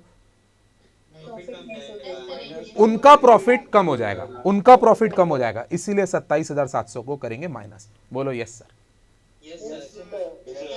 प्लीज झूठ मूठ का ही सही बोल दो यार, मजा आ रहा है कि नहीं भाई? Okay, thank you. अब मेरे दोस्तों अभी भी आपके यहाँ रेड नहीं मार रहा हूं, क्योंकि पहला क्वेश्चन अभी रेड मारूंगा तो आप गलत मानोगे मेरे को, सर ऐसे होता है क्या, पहले क्वेश्चन से कोई रेड मारता है क्या? सर नहीं मार रहा हूं तभी। अब सेलिंग ओवर, भाइयों एक मिनट, एक बात बोलना था, रिपीट, एक बात बोलना था। ये थर्ड पॉइंट को पढ़ के आपको ये सीखना चाहिए कि हाँ यार, एडमिनिस्ट्रेटिव ओवरहेड एक ऐसा आइटम है जो आ तो दोनों में रहा है, फाइनेंशियल अकाउंट में भी आ रहा है, कॉस्टिंग अकाउंट में भी आ रहा है, बट फाइनेंशियल में एक्चुअल आ रहा है और कॉस्टिंग वाले में एब्जॉर्ब्ड आ रहा है, और एक्चुअल और एब्जॉर्ब्ड का अमाउंट अलग अलग होने के कारण रिकंसिलेशन की जरूरत पड़ रही है। बोलो यस सर, सही बोला? बस, thank you, thank you. Concept भी तैयार हो गया ना, और क्या। अगला item selling overhead under recovered. अरे फिर आ गया यार अंडर रिकवर्ड, पर आपको फिर से एक बार प्रैक्टिस करके बता रहा हूं मैं क्या बोलना चाहता हूं।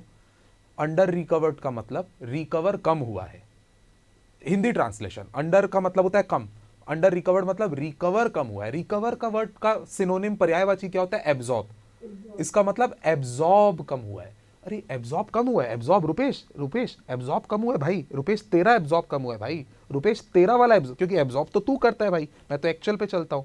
तो एब्जॉर्ब कम हुआ है मतलब रुपेश ने कम चार्ज किया है, लविश सर ने ज्यादा चार्ज किया है 20-300, लविश सर ने ज्यादा खर्चा बुक किया है, रुपेश ने कम बुक किया है। बोलो आप ऐसे सोच पाओगे अब स्मूथली? धीरे धीरे सोचना। हाँ, तो रुपेश ने कम किया मतलब रुपेश वाला पीएल, ये देखो रुपेश वाला पीएल और ये मेरा वाला पीएल, मतलब सॉरी रुपेश मतलब कॉस्ट अकाउंटिंग और ये लविश वाला फाइनेंशियल अकाउंटिंग। रुपेश ने कम बुक किया तो रुपेश का 0 हो जाएगा और मैं ज्यादा हूं मतलब 20-300। तो फिर वही रुपेश को मेरे जैसा बनना है तो रुपेश 20,300 रुपए को खर्चा बुक करेंगे। बोलो यस सर। और फिर उसका 20,300 कम हो जाए। कितना बढ़िया आराम से स्मूथली समझ में आ रहा है। अब भाइयों क्या मैं उम्मीद करूं क्या कोई फर्स्ट वाला समझाएगा मुझे कि मैं ही बता दूं?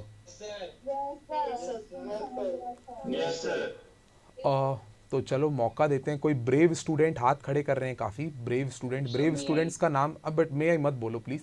हन्नी, ऋषिका, पंकज, मोहम्मद, अविनाश, अंकुश, संस्कार, आंचल, श्रेयांश, आयुषी, नीचे नीचे नीचे, सूरज, डॉली, नेहा, स्नेहा, राहुल, मोहित, सिद्धार्थ, थैंक यू, याशिका, दीपा, सब लोग म्यूट ऑल करो, म्यूट ऑल, म्यूट ऑल करो, म्यूट ऑल। देखते हैं जी कौन ब्रेव है, उनको एक बार मौका देते हैं। तो ब्रेव स्टूडेंट का नाम मैं ऐसे ही ले रहा हूं अभी रैंडम बेसिस पे, Savi Agarwal. Work overhead over recovered.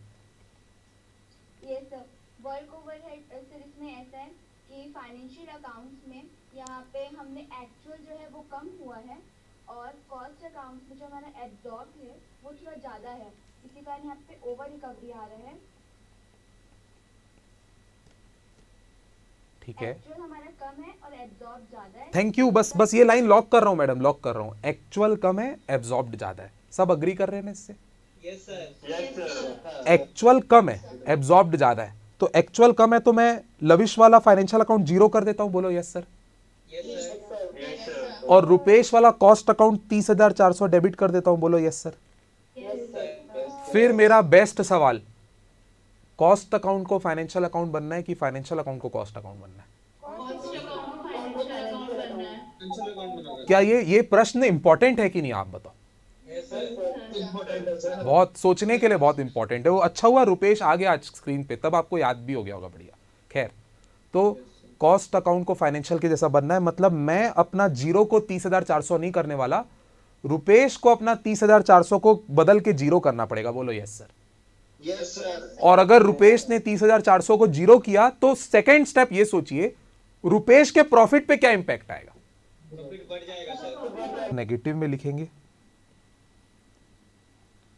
Negative में अमाउंट थोड़ा ठीक ठाक देख के डालना। 248,300 है फिगर। हाँ, 248,300। अब ऐड वाले आइटम जो 3 है उसको ढूंढ रहा हूं। ऐड वाले 3 आइटम जो हैं वो पहला वाला ऐड आइटम है, तो work overhead over recovered. Work overhead over recovered. भाइयों एक बात आप अग्री करोगे, अपन कोई रट्टा नहीं मारने वाले ना, ऐसे ही सोच सोच के करेंगे अपन।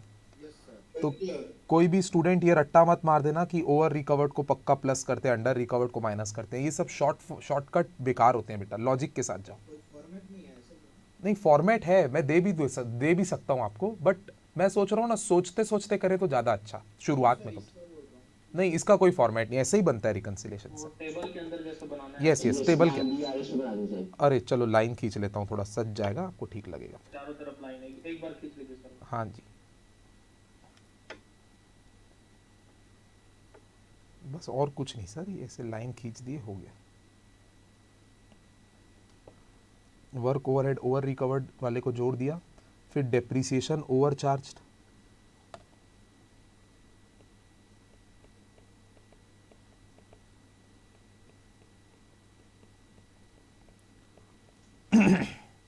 $35,100।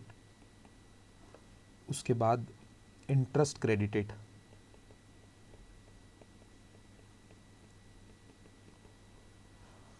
7,500।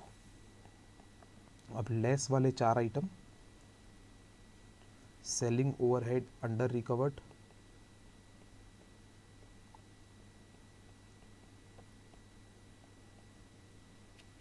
था 20,300, AOH अंडर रिकवर्ड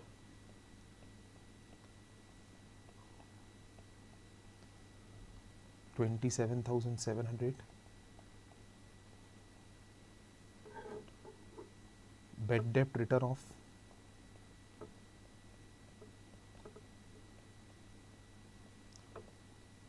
15,000,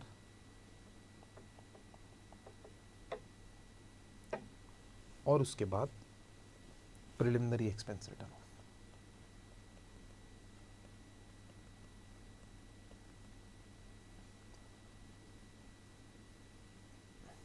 5,000। अब आप इसको, ये जो प्लस माइनस किए इसको करेंगे ना, तो ऑटोमेटिकली आपका 243,300 का लॉस ही आएगा, जो कि फाइनेंशियल अकाउंट का profit as per financial account.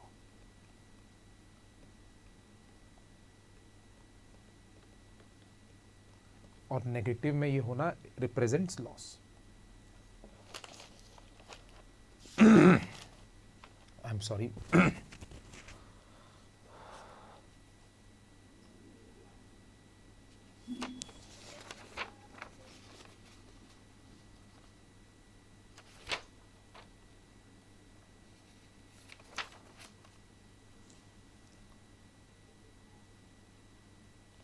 दोस्तों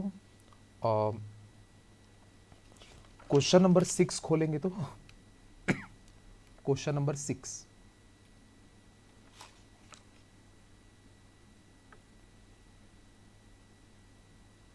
Yes, sir.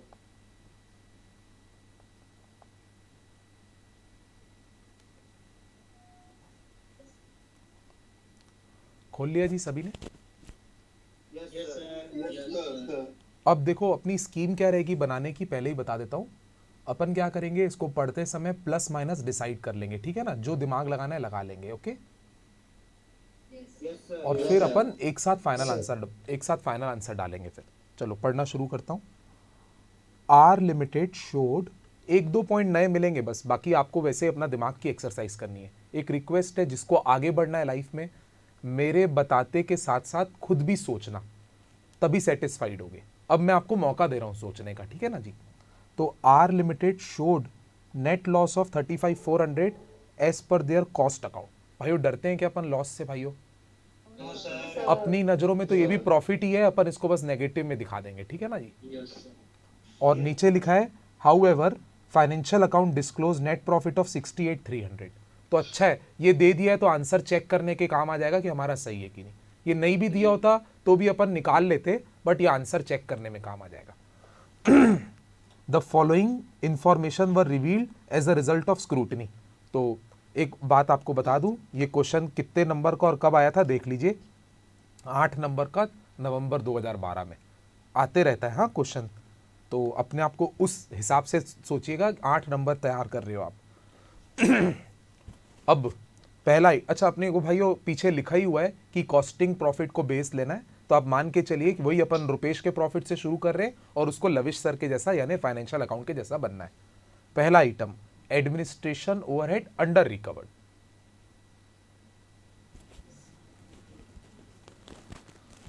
सर ये माइनस होगा क्योंकि हम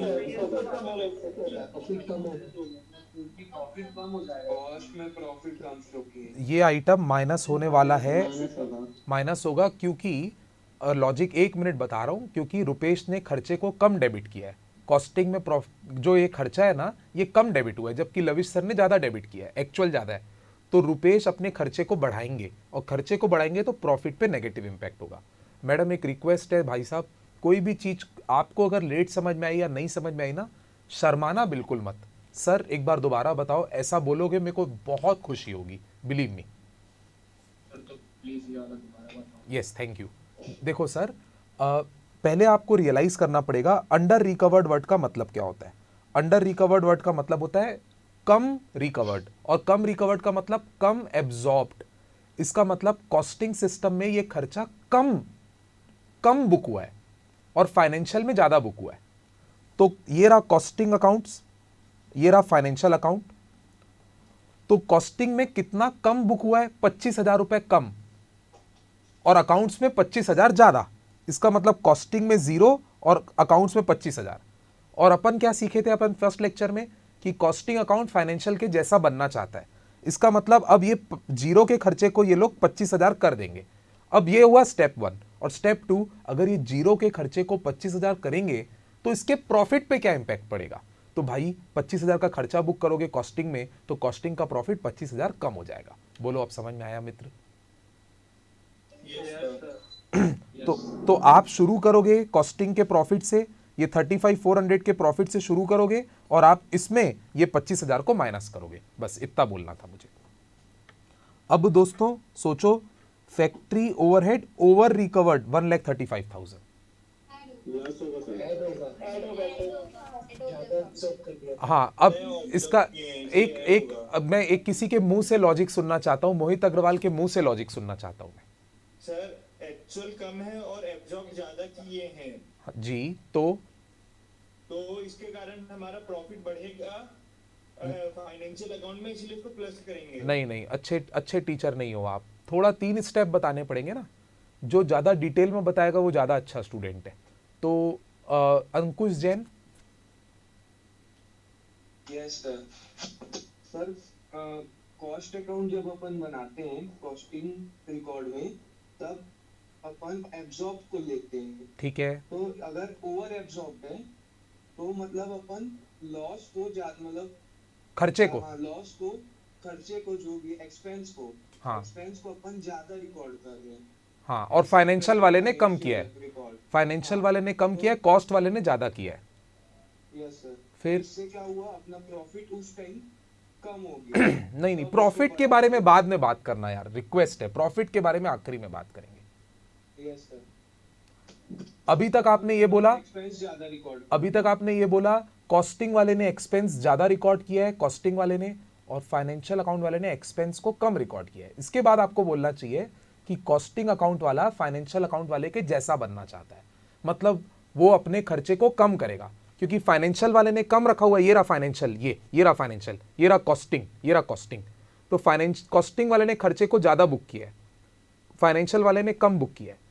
तो कॉस्टिंग वाला अपना खर्चा डाउन करेगा, और जैसे ही वो अपना खर्चा डाउन करेगा तब उसका प्रॉफिट बढ़ जाएगा। ऐसे बोलना पड़ेगा। आगे ऐसे समझाने से मार्क्स मिलेंगे। ओके बोलो यस सर। Yes sir. मेरी रिक्वेस्ट है, किसी को भी डाउट रहेगा तो अभी भी बोलेंगे। ये मत सोचना 3-4 बार हो गया अब मैं क्या डाउट पूछूं, ऐसे मत सोचना। आधी रात को भी कई बार परेशान करता है, सेम पॉइंट पे फिसलते हैं यहाँ पे। यही इस चैप्टर का सब कुछ है। कहाँ सीएलसी में 11-11 अकाउंट में मगजमारी करते थे, यहाँ सिर्फ प्लस माइनस करना है। उसमें तो एक्सपर्ट बन जाए अपन कम से कम। अब depreciation under charged in cost account. पहले Hindi translation, step 1 is Hindi translation. जो हिंदी ट्रांसलेशन सही करेगा वही आगे सही कर पाएगा। Depreciation under charged in cost account 26,000 रुपए। हिंदी ट्रांसलेशन कोमल गोयल।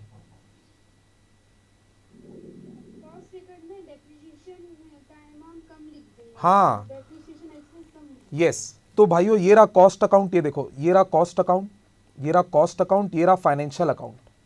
तो कॉस्ट अकाउंट में जो डेप्रीशिएशन की फिगर है ना, वो 26,000 कम है। मतलब फाइनेंशियल अकाउंट में 26,000 ज्यादा है। तो कॉस्ट अकाउंट में 0 है और फाइनेंशियल अकाउंट में 26 है। ये हुआ स्टेप 1। अब स्टेप 7 में कॉस्ट अकाउंट फाइनेंशियल के जैसा बनना चाहता है, तो वो भी 26,000 का खर्चा रिकॉर्ड करेगा। और अगर वो 26,000 का खर्चा रिकॉर्ड करेगा तो आखिरी में बोलना है, आखिरी में बोलना है कि उसके प्रॉफिट पे क्या इंपैक्ट आएगा।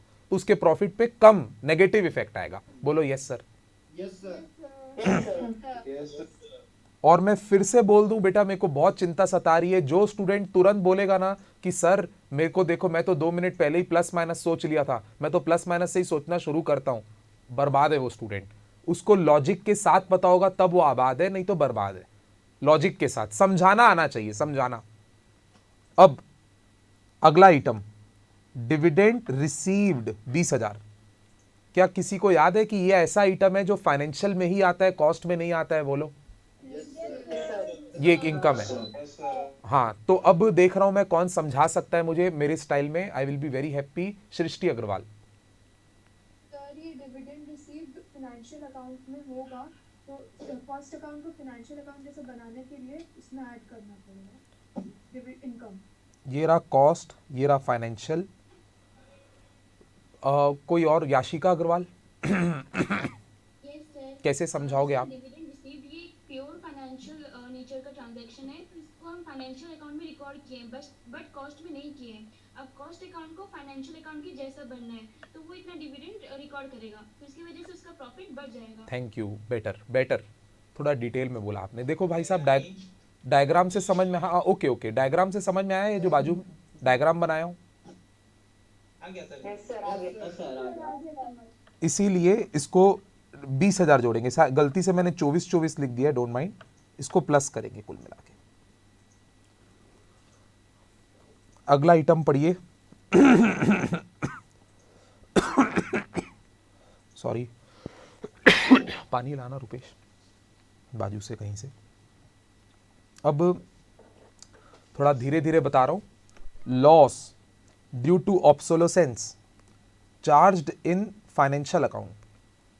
साहब बोल रहा है कि ये सिर्फ फाइनेंशियल अकाउंट में बुक हुआ है, तो ऐसे ही डायग्राम बना रहा हूं। ये कॉस्ट, ये फाइनेंशियल।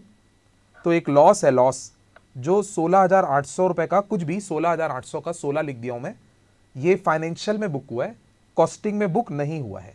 तो कॉस्टिंग को फाइनेंशियल के जैसा बनना है, तो वो भी 16 का खर्चा बुक करेगा, और जैसे ही वो 16 का खर्चा बुक करेगा तो उसका प्रॉफिट कम हो जाएगा। सही बोला बेटा? ये बिल्कुल मत सोचना कि मैं इतना टाइम क्यों लगा रहा हूं प्लस माइनस करने के लिए। बेटा यही कमाई है, एक भी गलत हो गया तो सारे बेकार हो जाएंगे। बिल्कुल हक से टाइम लगाइए। उसके बाद आइए सर, ये कॉस्ट, ये फाइनेंशियल। अगला आइटम इनकम टैक्स प्रोवाइडेड। अब आपको पता होगा इनकम टैक्स प्रोवाइडेड जो होता है, एक सेकेंड,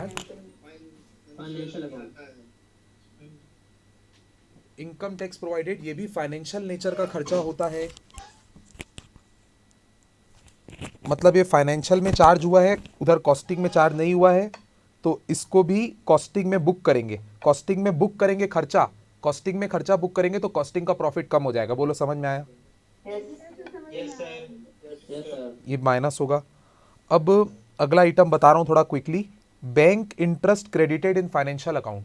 तो ये एक ऐसी कमाई है जो फाइनेंशियल अकाउंट में बुक हुई है। देखो यहाँ पे बुक हुई है, पर यहाँ पे बुक नहीं हुई है। कॉस्टिंग में बुक नहीं हुई है, फाइनेंशियल में बुक हुई है। तो कॉस्टिंग फाइनेंशियल के जैसा बनेगा, तो वो भी 13,600 की इनकम बुक करेगा, और इनकम जैसे ही बुक करेगा तो प्रॉफिट बढ़ जाएगा। ये प्लस होगा जी, प्लस होगा। सर इनकम टैक्स वाले पॉइंट को रिपीट करो। इनकम टैक्स वाला पॉइंट यहाँ डायग्राम से बता रहा हूँ। पहले बताओ इनकम टैक्स खर्चा है कि कमाई है? खर्चा। ओके। और ये आपको आज सुबह के फर्स्ट लेक्चर में पता तो चल गया ना कि इनकम टैक्स का खर्चा फाइनेंशियल में जाता है, कॉस्टिंग में नहीं जाता है। सुबह याद है ना? तो बेटा ये देखो, ये फाइनेंशियल अकाउंट में इनकम टैक्स का खर्चा बुक हुआ है। यहाँ पे इनकम टैक्स यहाँ बुक हुआ है खर्चा यहाँ पे, और कॉस्टिंग वाले ने बुक नहीं किया, जीरो। ये हुआ बेसिक, जो क्वेश्चन में लिखना चाहता है वो बताया। अब स्टेप 1, कॉस्टिंग वाला फाइनेंशियल के जैसा बनना चाहता है तो कॉस्टिंग वाला भी इनकम टैक्स का खर्चा बुक करेगा, और जैसे ही वो इनकम टैक्स का खर्चा बुक करेगा, खर्चा बुक करने से उसका प्रॉफिट कम हो जाएगा जी। Okay sir? Yes sir. अब ये सब तो फाइनेंशियल अकाउंट की ट्रांजैक्शन है, तो कॉस्ट अकाउंट में क्यों?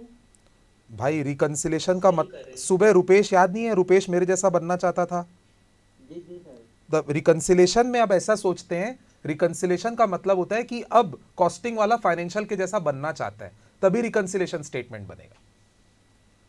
ये वही बात हो गई, रुपेश की हाइट कम है, मेरी हाइट ज्यादा है, तो रिकंसिलेशन करो। तो रिकंसिलेशन का मतलब अब रुपेश को मेरे जैसा बनाओ, रुपेश को भी लंबा करो, रुपेश को भी चश्मा पहनाओ, रुपेश को भी काली शर्ट पहनाओ। याद आया? Good morning. अब ये वाला पॉइंट में कंफ्यूज नहीं होना। हाँ बहुत इजी है, कंफ्यूज मत होना। ये देखो, वैल्यू ऑफ ओपनिंग स्टॉक। भाइयों एक चीज से आप अग्री करोगे क्या? मैं ओपनिंग स्टॉक पीएल में डेबिट होता है, क्लोजिंग स्टॉक पीएल में क्रेडिट होता है। बोलो yes sir. Yes sir yes sir तो प्लीज हाथ जोड़ के बोल रहा हूं, ओपनिंग स्टॉक को एक एक्सपेंस मानो, प्लीज एक्सपेंस मानो, तो आपको मजा आएगा, बाकी उसको दिल पे मत लगाओ, ठीक है? बोलो यस सर। यस सर तो ओपनिंग स्टॉक एक एक्सपेंस है ऐसा मानिए, और ये एक्सपेंस कॉस्ट अकाउंट में 1,65,000 बुक हुआ है और फाइनेंशियल अकाउंट में 1,45,000 बुक हुआ है। ओवर चार्ज है मतलब। हाँ जी, ओवर चार्ज है, देखो डायग्राम से बता रहा हूं, कॉस्ट में और फाइनेंशियल में। कॉस्ट में ऐसे आप भी डायग्राम बना लोगे ना तो कभी जिंदगी में गलती नहीं करोगे। कॉस्ट में 165 बुक है और फाइनेंशियल में 145। बोलो इतना तो अपन कर सकते हैं कि नहीं भाइयों लाइफ में? Yes, sir. अब फिर रुपेश वाली बात याद रख लेना, अब ये कॉस्ट वाला बोलेगा कि मेरे को सर के जैसा बनना है, बोलो यस सर। तो ये इसको 165 को काट के 145 करेगा, बोलो यस सर। और जैसे ही इसने ऐसा किया तो इसने अपना खर्चा 20,000 कम किया, बोलो यस सर। और जैसे ही इसने अपना खर्चा कम किया तो प्रॉफिट पे पॉजिटिव इफेक्ट आएगा, तो 20,000 रुपए से प्रॉफिट बढ़ेगा जी। ओके बस, तो ये दोनों पॉइंट का जोड़ जाड़ के 20,000 प्लस करना है अपने को। भाई वो पसंद आ रहा है ना आपको टॉपिक अभी तक? Yes, sir. बस सर जो बन जाए वो पसंद आता है। अब ये देखो, धीरे धीरे कॉन्फिडेंट भी बढ़ते जा रहा है। Very good sir for telling this. अब ये देखो, वैल्यू ऑफ क्लोजिंग स्टॉक, थोड़ा ध्यान दीजिएगा। अभी अभी आप लोग जबान दिए थे मेरे को कि क्लोजिंग स्टॉक पीएल में क्रेडिट होता है, मतलब वो एक इनकम है, बोलो यस सर। यस सर अब कॉस्ट अकाउंट में 1,25,500, इमेजिन कर रहे हो? इमेजिन, ये देखो जहां रायपुर लिखा है वहां पे मैं खींच रहा हूं, ये रहा कॉस्ट अकाउंट, ये रहा फाइनेंशियल अकाउंट, और कॉस्ट अकाउंट में 125,500 है, 125,500 है। अब पन्ना पलट के देखते हैं फाइनेंशियल वालों ने कितना किया है, 132। अब बताओ मेरे अगले शब्द पकड़ो तो मेरे, कॉस्ट वाला बोलेगा कि मैं फाइनेंशियल जैसा बनना चाहता हूं, फाइनेंशियल अकाउंट जैसा बनना है। तो ये अपने क्रेडिट वाले आइटम को 125,500 को इनकम को बढ़ा के 132 कर रहा है भाइयों, देख रहे हो? तो क्या इसका प्रॉफिट 132 से बढ़ जाएगा क्या? आप बताओ यार। नहीं नहीं, 125,500 तो पहले ही था, बस जो डिफरेंस है उससे बढ़ेगा, तो डिफरेंस 6,500 है, बोलो यस सर। भाइयों शाम को ये डाउट तो नहीं पूछोगे ना कि 132 से बढ़ाओ प्रॉफिट को? हाँ, अभी नहीं पूछते हैं, बाद में रियलाइज होता है, तो अभी बता रहा हूं आपको। तो 6,500 प्लस करेंगे इसमें,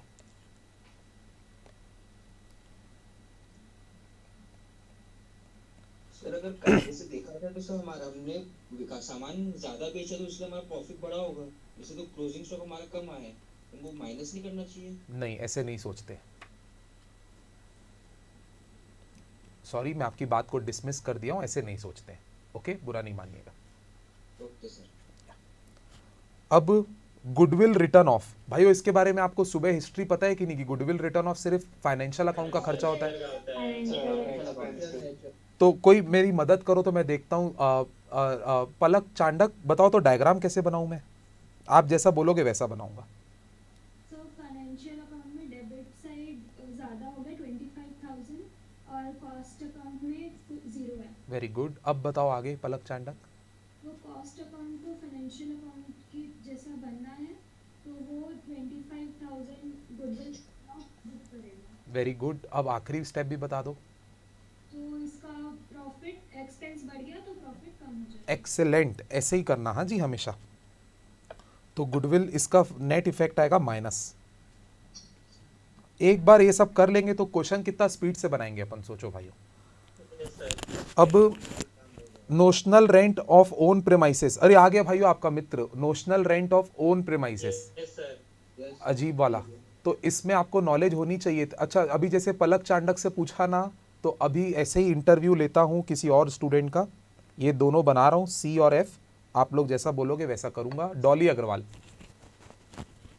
सर कॉस्ट वाले में डेबिट साइड आएगा 60,000 वेरी गुड, और फाइनेंशियल में 0 आएगा। वेरी गुड, सर कॉस्ट वाले को फाइनेंशियल के जैसा बनना है तो 60,000 को 0 करेंगे। वेरी गुड, तो सर प्रॉफिट बढ़ जाएगा। एक्सीलेंट, खर्चे को जीरो करेंगे तो प्रॉफिट बढ़ जाएगा। भाई उस सबको मजा आ रहा है ना, ऐसे ही बोलते हैं ना आप लोग। तो बस इसको प्लस करेंगे, बस और कुछ नहीं। Very good.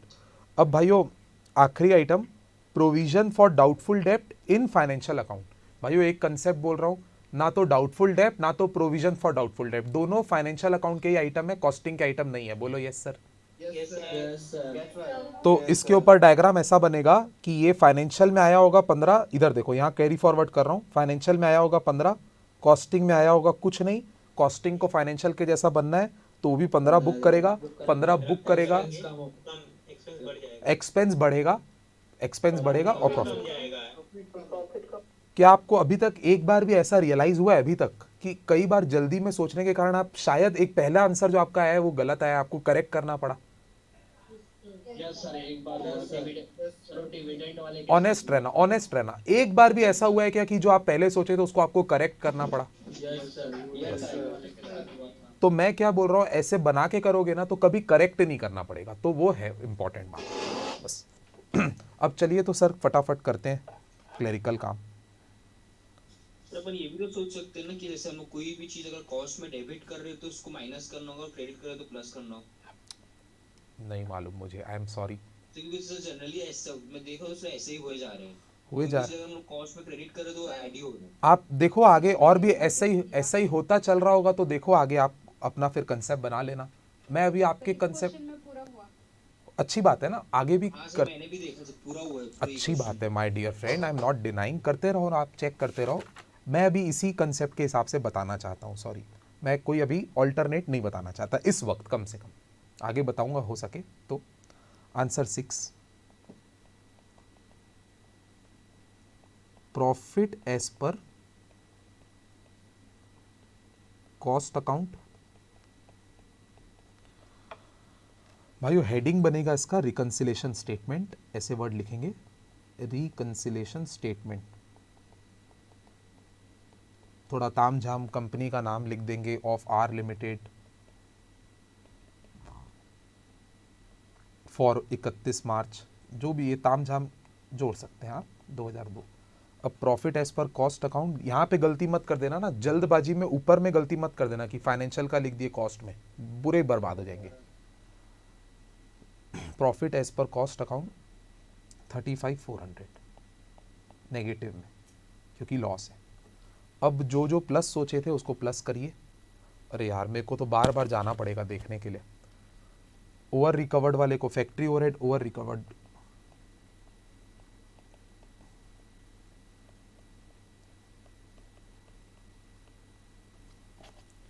$1,35,000। Dividend receive,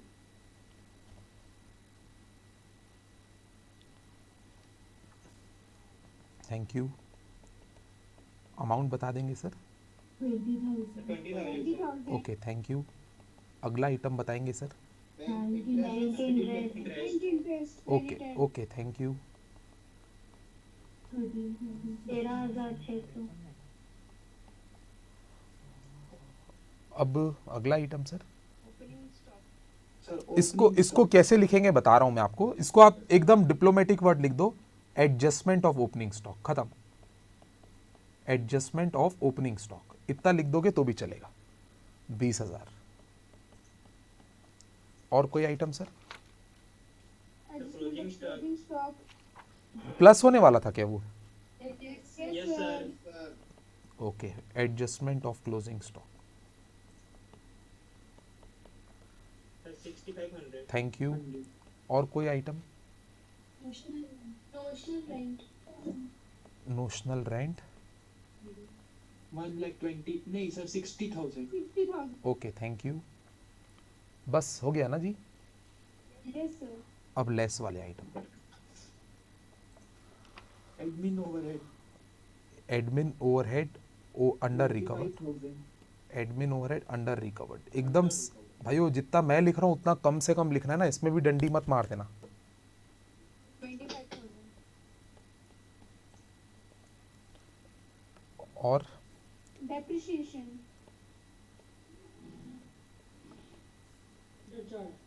depreciation under charge, 1,35,000. No sir 26,000. Okay, sorry. Loss due to obsolescence. हाँ, good. Loss due to, spelling देख के डालिएगा जी. ऑब्सोलिसेंस. 16,800. ज़्यादा टाइम तो स्पेलिंग में लग रहा है sir, 2 minute. 16,800. Income tax. Income tax sir. Income tax. 43,600. भाइयों आप भी तो छाप ही रहे हो ना बुक से अपनी. हाँ यस सर. हाँ, अब कई लोग मेरा देख के लिख रहे हैं नालायक. खैर छोड़िए. अब गुडविल रिटर्न ऑफ. 25,000. और फिर प्रोविजन फॉर डाउटफुल डेट.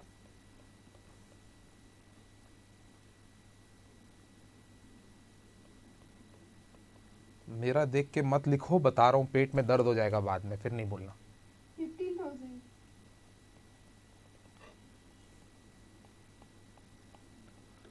बस भाई भगवान ने चाहा तो टैली हो जाएगा अब.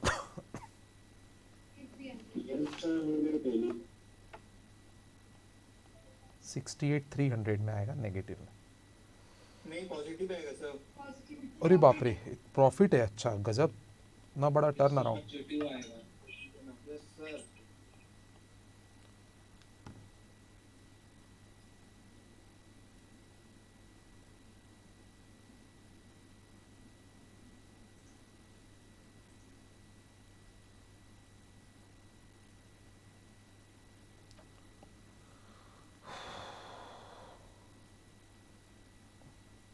चलिए सर, अब भाइयों मैं आपको आज एक नई चीज़ सिखा रहा हूँ. अभी यहाँ तक तो सीख गए आप.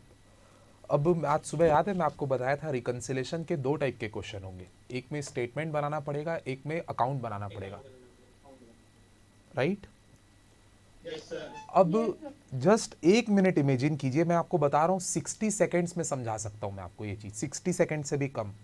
अगर यही क्वेश्चन में रिकन्सिलेशन, स्क्रीन पे देखते रहना, रिकन्सिलेशन स्टेटमेंट की जगह मेमोरेंडम रिकन्सिलेशन अकाउंट बना रहे होते ना, तो सुनिए ऐसे शुरू करते, और जैसे profit as per cost account से शुरू किए, profit as per cost account से. भाइयों आप याद करो बचपन में जब आप ट्रेडिंग एंड पीएल अकाउंट बनाते थे, ट्रेडिंग एंड पीएल अकाउंट, तो आपका ग्रॉस प्रॉफिट किस तरफ आता था ट्रेडिंग अकाउंट में? Debit side sir. To gross profit, right? और आपके स्कूल में सिखाते थे, आपके स्कूल में सिखाते थे कि ये जो ट्रेडिंग में ग्रॉस प्रॉफिट आया इसको पीएल में ट्रांसफर करो. तो आप पीएल में जाके बाय ग्रॉस प्रॉफिट करते थे, राइट? तो ये जो अपना मेमोरेंडम रिकन्सिलेशन अकाउंट है ना, ये पीएल अकाउंट जैसा है. सिर्फ उस एग्जांपल के हिसाब से बोल रहा हूं, पीएल अकाउंट जैसा है. मतलब profit as per cost account होगा ना, तो इसको अपन यहां पे ऐसे लिखेंगे, by profit as per cost account. बोलो yes sir. Yes sir. Yes sir. और अगर ये लॉस होता ना, लॉस, तो यहां लिखते to loss as per cost account.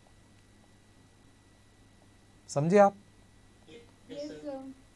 और यहां पे मैं ऐसा नहीं बोल सकता, सुनो, मैं यहां पे ऐसे नहीं बोल सकता कि जो भी हो प्लस माइनस करके लिखो, नहीं. यहां पे जो पॉजिटिव फिगर होता है उसको क्रेडिट में लिखते हैं, जो ऐड होता है उसको क्रेडिट में लिखते हैं, और जो नेगेटिव या माइनस वाला होता है उसको डेबिट में लिखते हैं. बोलो yes sir. Yes sir. Yes sir. तो कुछ नहीं, अगर इसी ऊपर वाले क्वेश्चन को मेमोरेंडम रिकन्सिलेशन अकाउंट के हिसाब से बनाते तो क्या होता? ये जो इधर पहला आइटम देखो, profit as per cost account है, 35,400 नेगेटिव, ये कहां आता? डेबिट साइड में आता. ये एरो सही बना रहा हूं, ये यहां पे आता. बोलो यस सर. Yes sir. और ये सभी आइटम कहां आते मित्रों? क्रेडिट साइड में सर. ये सारे आइटम ऐसे क्रेडिट साइड में आते. बोलो यस सर. Yes sir. और मित्रों ये जितने आप माइनस किए हो ये कहां आते? Debit side. डेबिट साइड में आते. और भगवान की दया से आपका अगर प्रॉफिट आ रहा होता, प्रॉफिट, तो प्रॉफिट कब आता है? जब क्रेडिट ज्यादा हो और डेबिट कम हो. बोलो yes sir. Yes sir. Credit ज्यादा हो और डेबिट कम हो, तो बैलेंसिंग फिगर आपका डेबिट साइड में आता. साइड में आएगा सर. सही बोला ना? Yes sir. तो ये आता profit as per financial account.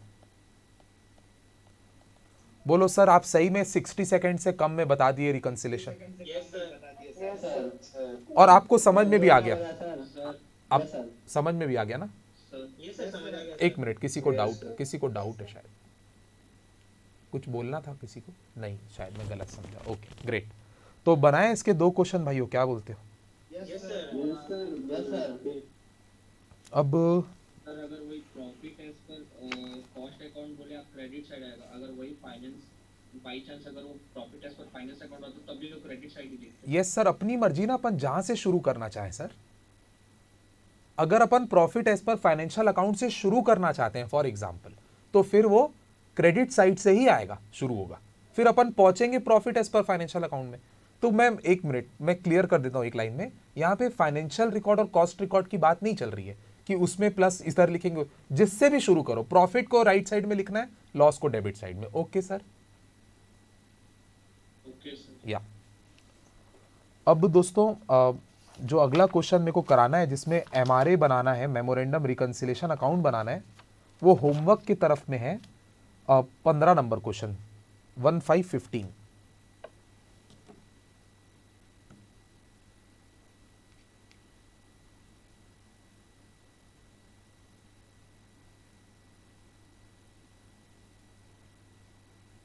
खोलिएगा 15th question please. Yes sir. Yes sir. Yes sir.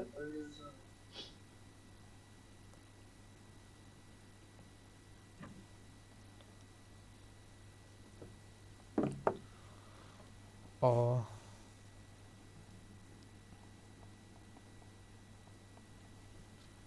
Question 15 अब पूरी प्रैक्टिस हो जाएगी हमारी, हाँ स्ट्रॉन्ग प्रैक्टिस हो जाएगी।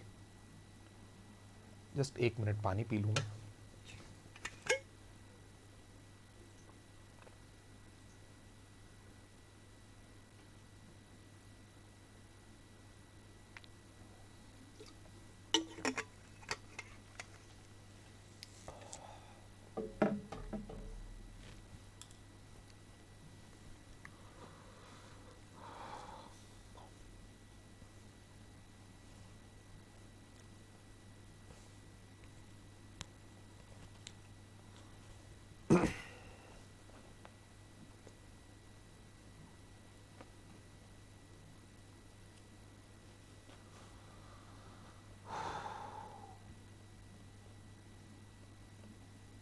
ये रहा जी क्वेश्चन। आप लोग तब तक पढ़ ही रहे थे कि कुछ और कर रहे थे जी? थोड़ी देर तक कुछ और ही कर रहे थे। ओके, कंपनी का नाम है, देखो भाइयों किस्मत देखो, अब मई 2019 का क्वेश्चन बनवा रहा हूँ ना, नोटिस कर लेना जी। Yes sir. हाँ, वही 18 मई। तो एबी प्राइवेट लिमिटेड, जानबूझ के एबी पढ़ रहा हूँ, disclose net profit of 48,408 as per cost books. However, financial account disclose net loss of 15,000. पूरी बाजी पलट गई है। On scrutinizing both set of account, the following information was revealed. Question की रिक्वायरमेंट देख लीजिए, मेमोरेंडम रिकंसिलेशन अकाउंट, शॉर्ट में आइंदा उसको एमआरए बोलूंगा, ये अकाउंट बनाना है। और अब अपनी मर्जी है सर, अपन जहां से चाहे वहां से शुरू करें, आपको पहले ही बता दिया मैं। अब आप बस प्लस माइनस के बारे में संभाल लेना। Work overhead under recovered in cost books,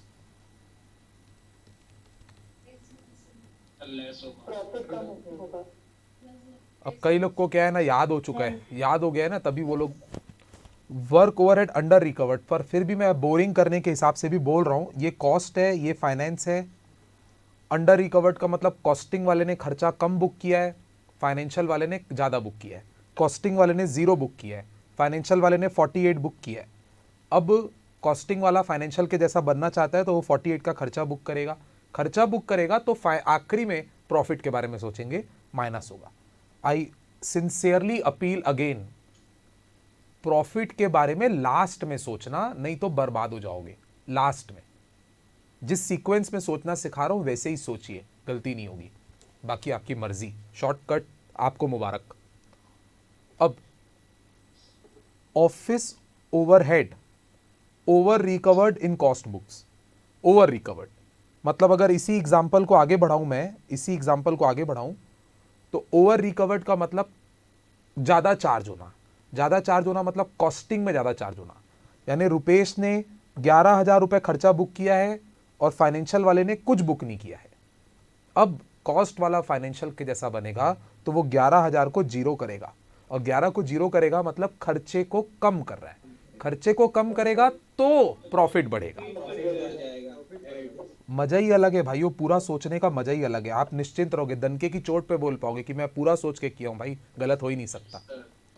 अब डिविडेंड रिसीव्ड ऑन शेयर, फिर से इसको लंबा कर देता हूं थोड़ा। डिविडेंड रिसीव्ड ऑन शेयर, पहले नॉलेज आना चाहिए कि ये तो फाइनेंशियल में इनकम बुक होती है, कॉस्ट में ये इनकम बुक ही नहीं होती है। तो पहले इमेजिन करो कि फाइनेंशियल में ये 17,000 रुपये बुक हो गई होगी और कॉस्टिंग में जीरो बुक हुई होगी, जीरो, ये 17 और ये जीरो। अब कॉस्टिंग बोलेगा मेरे को भी फाइनेंशियल जैसा बनना है, तो वो जीरो को 17 बुक करेगा, और 17 बुक करेगा तो इनकम बढ़ाएगा, इनकम बढ़ाएगा तो प्रॉफिट बढ़ेगा। कोई रट्टा मारने का मतलब ही नहीं है, इतना जल्दी तो हो रहा है ये भी। तो ये प्लस होगा जी कॉस्टिंग का, ये वाला आइटम प्लस होगा। अब interest on fix deposit, same logic है क्या, बोलो भाइयों? तो सेम लॉजिक है तो प्लस कर देंगे, बढ़िया। फिर प्रोविजन फॉर डाउटफुल डेब्ट, तो ये खर्चा फाइनेंशियल का होता है, कॉस्टिंग का होता ही नहीं है। फाइनेंशियल में खर्चा बुक हुआ है, ये फाइनेंशियल में 17,000 खर्चा बुक हुआ होगा और कॉस्टिंग में जीरो है, तो कॉस्टिंग वाला भी जीरो को 17 करेगा, 17 करेगा तो खर्चा बढ़ाएगा, खर्चा बढ़ाएगा तो प्रॉफिट कम हो जाएगा। तो उस लॉजिक से इसको करेंगे माइनस। ये जितनी बार करोगे उतने दिमाग को प्रैक्टिस मिलेगी, जितनी बार करोगे। अब ऑब्सोलोसेंस लॉस, ऑब्सोलोसेंस लॉस आज सुबह भी आया था, अभी थोड़ी देर पहले आया था, sorry. Not charge in cost account, अच्छा हुआ बता दिया। तो ये एक ऐसा लॉस है जो फाइनेंशियल में तो आया है 17,000, ये देखो 17,000 फाइनेंशियल में तो आया है, थोड़ा खसक जाता हूं मैं, फाइनेंशियल में तो 17,000 आया है पर कॉस्ट में नहीं आया है, कॉस्ट में नहीं आया है। तो कोई बात नहीं, कॉस्ट में भी 17,000 आ जाएगा, कॉस्ट को फाइनेंशियल के जैसा बनना है, तो ये वाला आइटम भी माइनस होगा।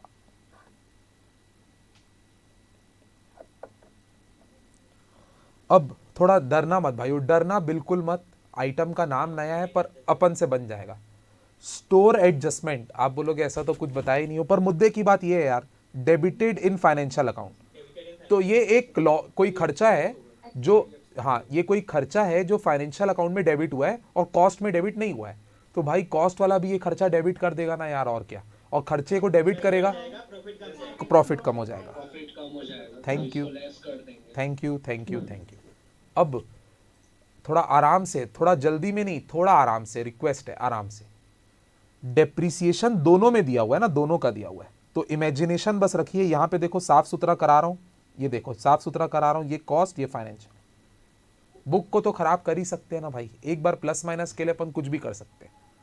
तो depreciation charge in financial account 30,000, मतलब फाइनेंशियल वाले ने 30 किया। जब इन लोग दोनों का बताते हैं तो और इजी हो जाता है, जैसे अभी थोड़ी देर पहले ओपनिंग स्टॉक क्लोजिंग स्टॉक का था। तो डेप्रिशिएशन खर्चा होता है और फाइनेंशियल अकाउंट में 30 का बुक हुआ है, और डेप्रिशिएशन जो कॉस्ट बुक में रिकवर हुआ है, रिकवर का मतलब होता है चार्ज होना, एब्जॉर्ब होना, सब। तो कॉस्ट बुक में 35 का हुआ है। अब वापस रुपेश और मेरा एग्जांपल, कॉस्टिंग वाला अकाउंट के जैसा बनना चाहता है, तो वो ये इस 35 के खर्चे को काट के 30 करेगा, बोलो यस सर। और जैसे ही वो खर्चे को 35 से 30 करेगा तो 5,000 खर्चे को घटा रहा है, 5,000 खर्चे को घटा रहा है, मतलब प्रॉफिट 5,000 बढ़ जाएगा कॉस्टिंग वाले का, कॉस्टिंग वाले का, कॉस्टिंग वाले का, यस। बस बोलो मजा आया जी?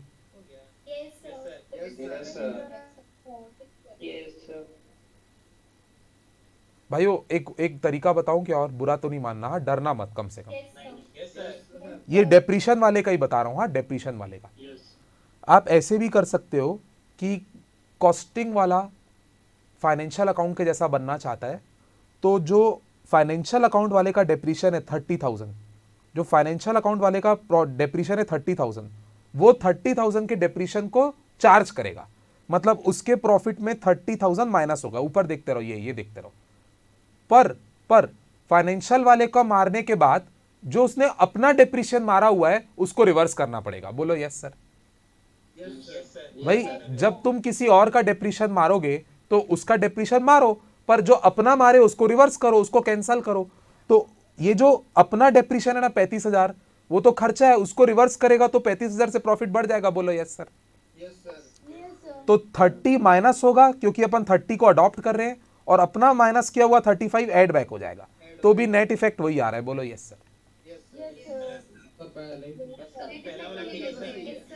पहला वाला ठीक है, चलो ठीक है, पहला वाला ठीक है, तो पहला वाला ठीक है।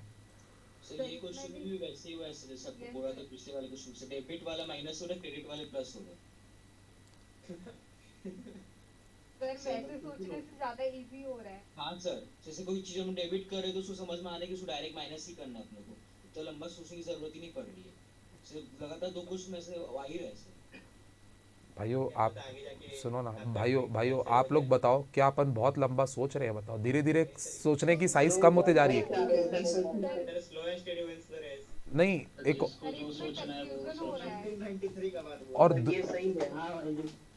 और आप धीरे धीरे इसी को स्ट्रॉन्ग करो। भाइयों मेरा मेथड ठीक है कि नहीं, बस इतना बताओ। आप जिंदाबाद होगे, बहुत जिंदाबाद होगे, पर अपना हिंदुस्तान भी ठीक है कि नहीं भाई? मेमोरेंडम रिकंसिलेशन अकाउंट,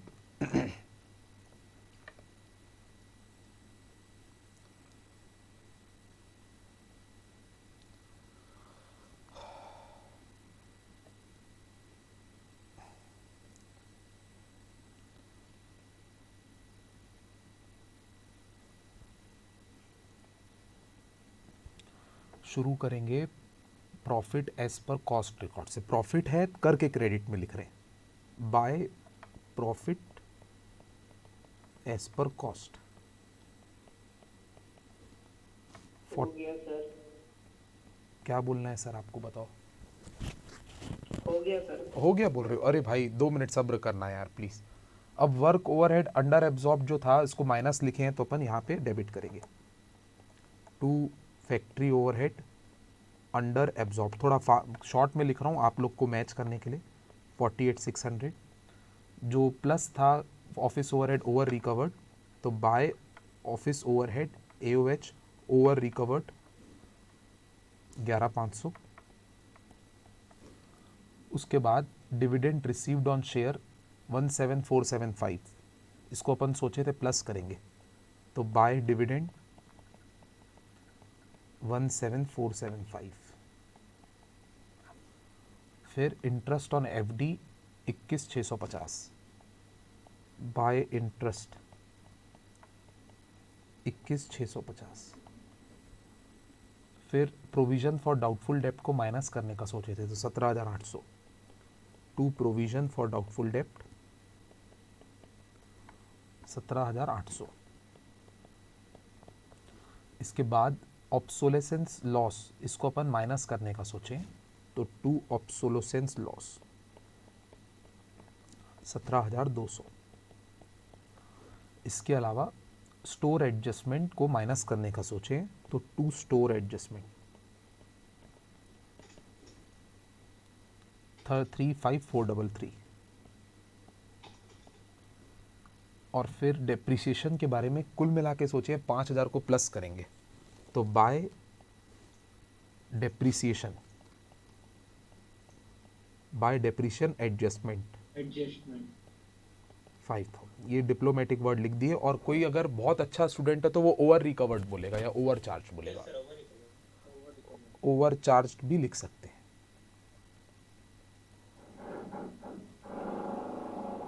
अब कैलकुलेशन बैठाओ यार, क्या हो रहा है देखो, डेबिट ज्यादा है कि क्रेडिट? डेबिट ज्यादा है सर। तो ये लॉस को रिप्रेजेंट करेगा by loss in financial account, 3,000 by loss in financial account balancing figure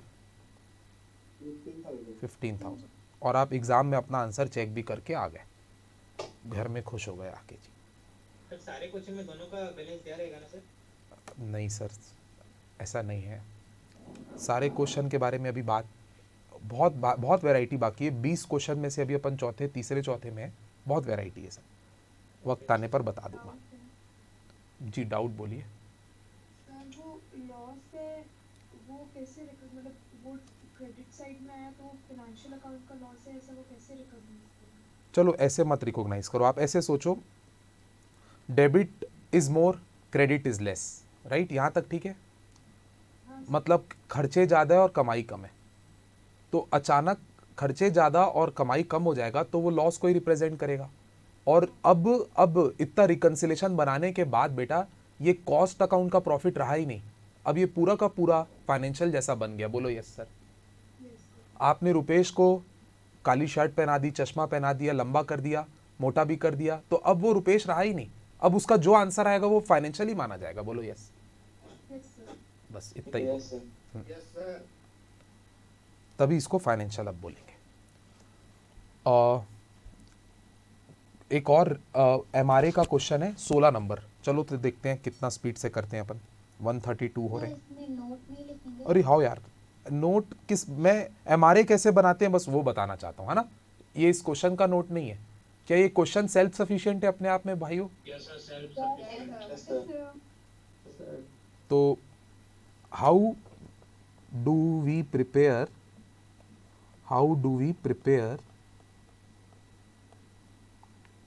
MRA? First page में 7-8 लाइन छोड़े थे वही लिखे। जहाँ आपकी मर्जी, मेरे को 4 लाइनें चाहिए बस, जहाँ आपकी मर्जी। मैं इतना स्पेसिफिक नहीं होता कहाँ लिखेंगे, बट आपकी जहाँ मर्जी। तब मैं तो क्वेश्चन के बाद लिख रहा हूँ। तो answer point number 1, it is prepared in account form यानी ledger form. Do you agree? यानी debit and credit style, debit and credit style.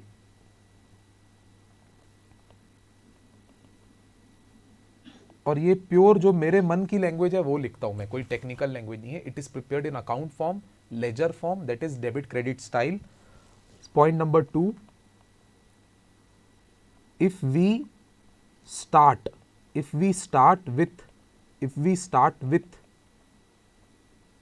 costing oblique financial profit,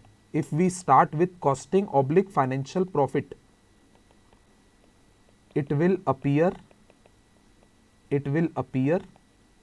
in which side, my dear friends? Credit side. Full stop. If we start with loss, it appears in debit side. और भाइयों एक casual comment करना है मेरे को, बस आदमी शुरुआत मतलब सही साइड से कर ले, क्योंकि जो क्लोजिंग बैलेंस है वो हमारे हाथ में है ही नहीं, वो तो अपने आप गलत हो ही नहीं सकता। अपन जिस तरफ आएगा वहां लिखेंगे। बोलो yes sir. Yes sir. Closing वाला हमारे हाथ में नहीं है। वो डेबिट ज्यादा होगा तो क्रेडिट के तरफ आएगा क्लोजिंग बैलेंस, और अगर क्रेडिट ज्यादा होगा तो डेबिट के तरफ आएगा क्लोजिंग बैलेंस, तभी उसकी चिंता करने की जरूरत नहीं है। अब थर्ड पॉइंट लिखेंगे, items which you want to add are shown in credit side. Full stop. Items which you want to deduct are shown in debit side.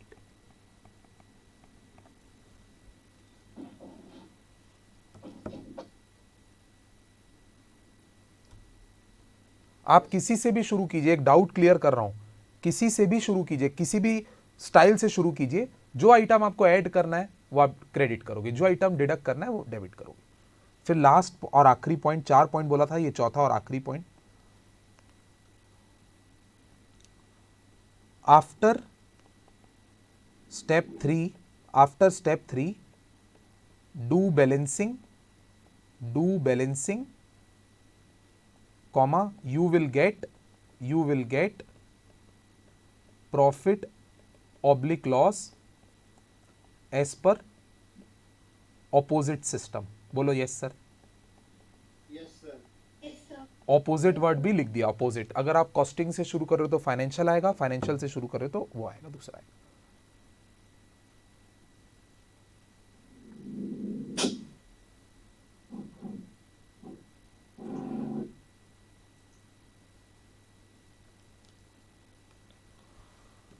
बस दोस्तों ये फॉर्मेलिटी हो गई हमारा एमआरए का। अब 16th क्वेश्चन बनाते हैं फटाफट भाइयों, अपनी प्रैक्टिस को और स्ट्रांग लेके चलते हैं भाइयों। अच्छा हुआ ना अपन रिजल्ट के, आप लोग कई लोग रिजल्ट के नशे में तो नहीं है अभी तक, कि पढ़ाई पे ध्यान है आपका?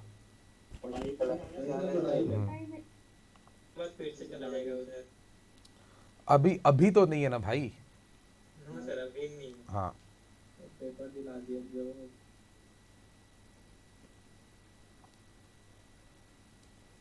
सर आपके टेस्ट की रिजल्ट्स कब आएंगे? मेरे टेस्ट के रिजल्ट कब आएंगे ये पूछा ना आपने? Yes sir. हाँ सर। सर मैं कल भी बोला था, मतलब मैं ऑफिस में पूछ नहीं पाया हूँ अभी तक, मैं आपको पूछ के टेलीग्राम में लिख के बता दूंगा जी। जल्दी से पढ़ते हैं जी। अब manufacturing company disclose net loss of 2,13,000 as per cost accounting record, however as per financial record it disclose net loss of 258। तो ठीक है, अब ये आइटम दिए हुए हैं बहुत सारे और एमआरए बनाना है। आप बस मुद्दे की बात ये 9 पॉइंट को प्लस माइनस मेरे को बता दीजिए सही सही, फिर बना लेंगे अपन। तो फैक्ट्री ओवरहेड अंडर एब्सॉर्ब, अपन आपको पता है ना कॉस्टिंग से ही शुरू करेंगे। तो फैक्ट्री ओवरहेड अंडर एब्सॉर्ब मतलब रुपेश ने खर्चा कम बुक किया है, रुपेश ने खर्चा कम बुक किया, तो रुपेश को अपन बोलेंगे खर्चा बढ़ाओ रुपेश, खर्चा बढ़ाओ, खर्चा बढ़ाओ के तो रुपेश का प्रॉफिट कम हो जाएगा, इसीलिए ये लेस में आ जाएगा। अब मैं भी थोड़ी आपको अपनी टेक्निक में ही फास्ट करना सिखा रहा हूँ।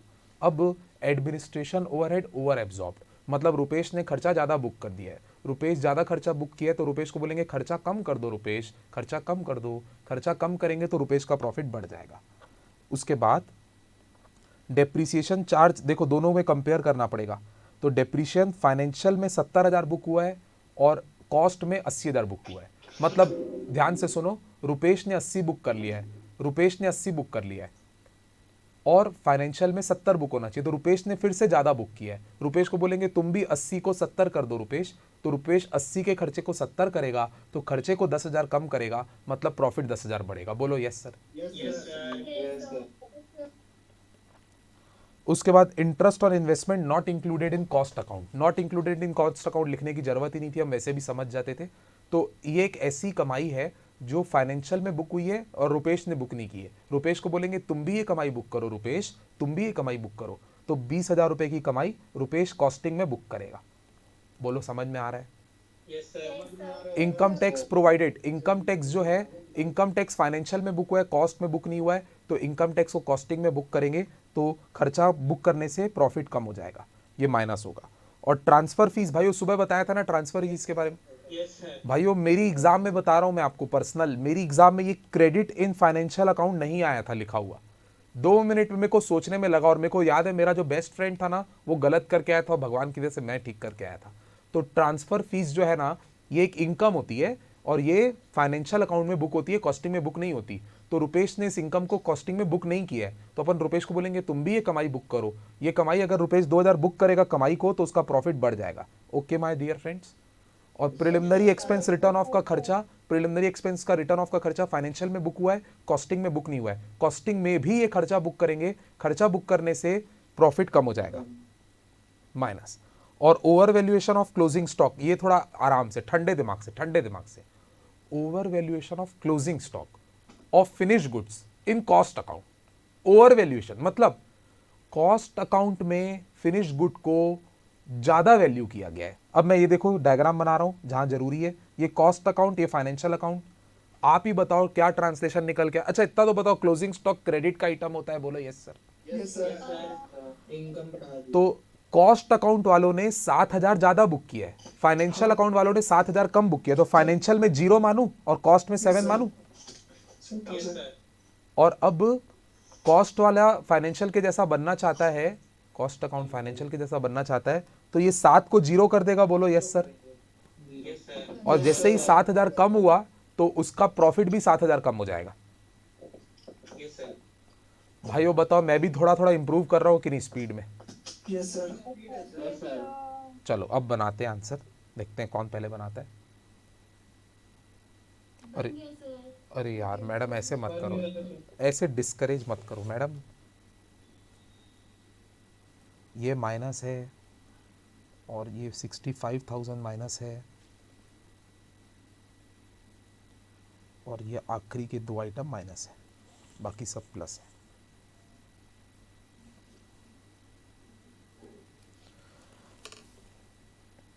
बस अब मैं 2 मिनट लगाऊंगा जी कंप्लीट करने में।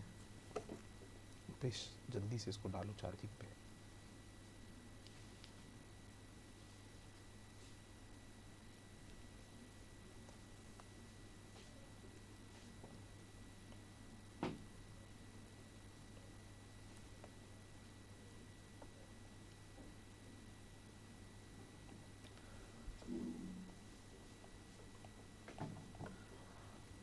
लॉस से शुरू हो रहा है भाइयों, मैं क्या लिखूं बताओ आप लोग। डेबिट साइड में लिखोगे to profit as per cost record. नहीं sir, to loss, cost account to loss as per cost account, to loss.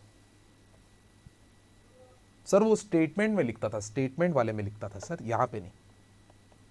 और यहाँ पर माइनस में भी नहीं लिख रहे हैं ना अपन, तो एग्जैक्ट लिख रहे हैं ना। तो to loss as per cost account 2,13,000। अब शुरुआत वैसे ही करेंगे, जिसको प्लस करना है वो प्लस करेंगे, जिसको माइनस करना है उसमें चेंज नहीं हो जाएगा। एक डाउट सुना आपने, जो प्लस जो ऐड था वो ऐड ही होगा, जो माइनस था वो माइनस ही होगा, इससे कोई फर्क नहीं पड़ने वाला। बोलो यस सर। Yes sir. ये सब डाउट बाद में आएंगे आपको, अभी नहीं आएंगे, अभी बता दे रहा हूँ तभी। अब जो पहला आइटम था उसको माइनस करना है अपने को, माइनस मतलब डेबिट करेंगे। तो 2 FOH अंडर एब्जॉर्ब्ड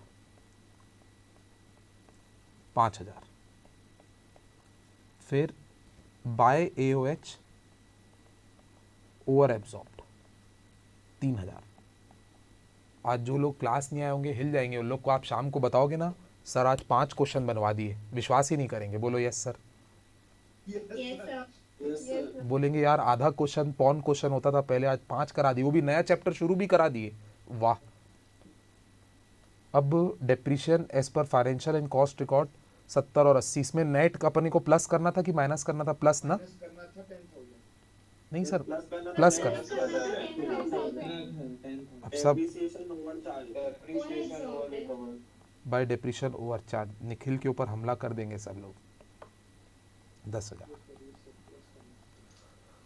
नोट किया हुआ है सर ऑलरेडी, बढ़िया। अब इंटरेस्ट ऑन इन्वेस्टमेंट भी प्लस करना था।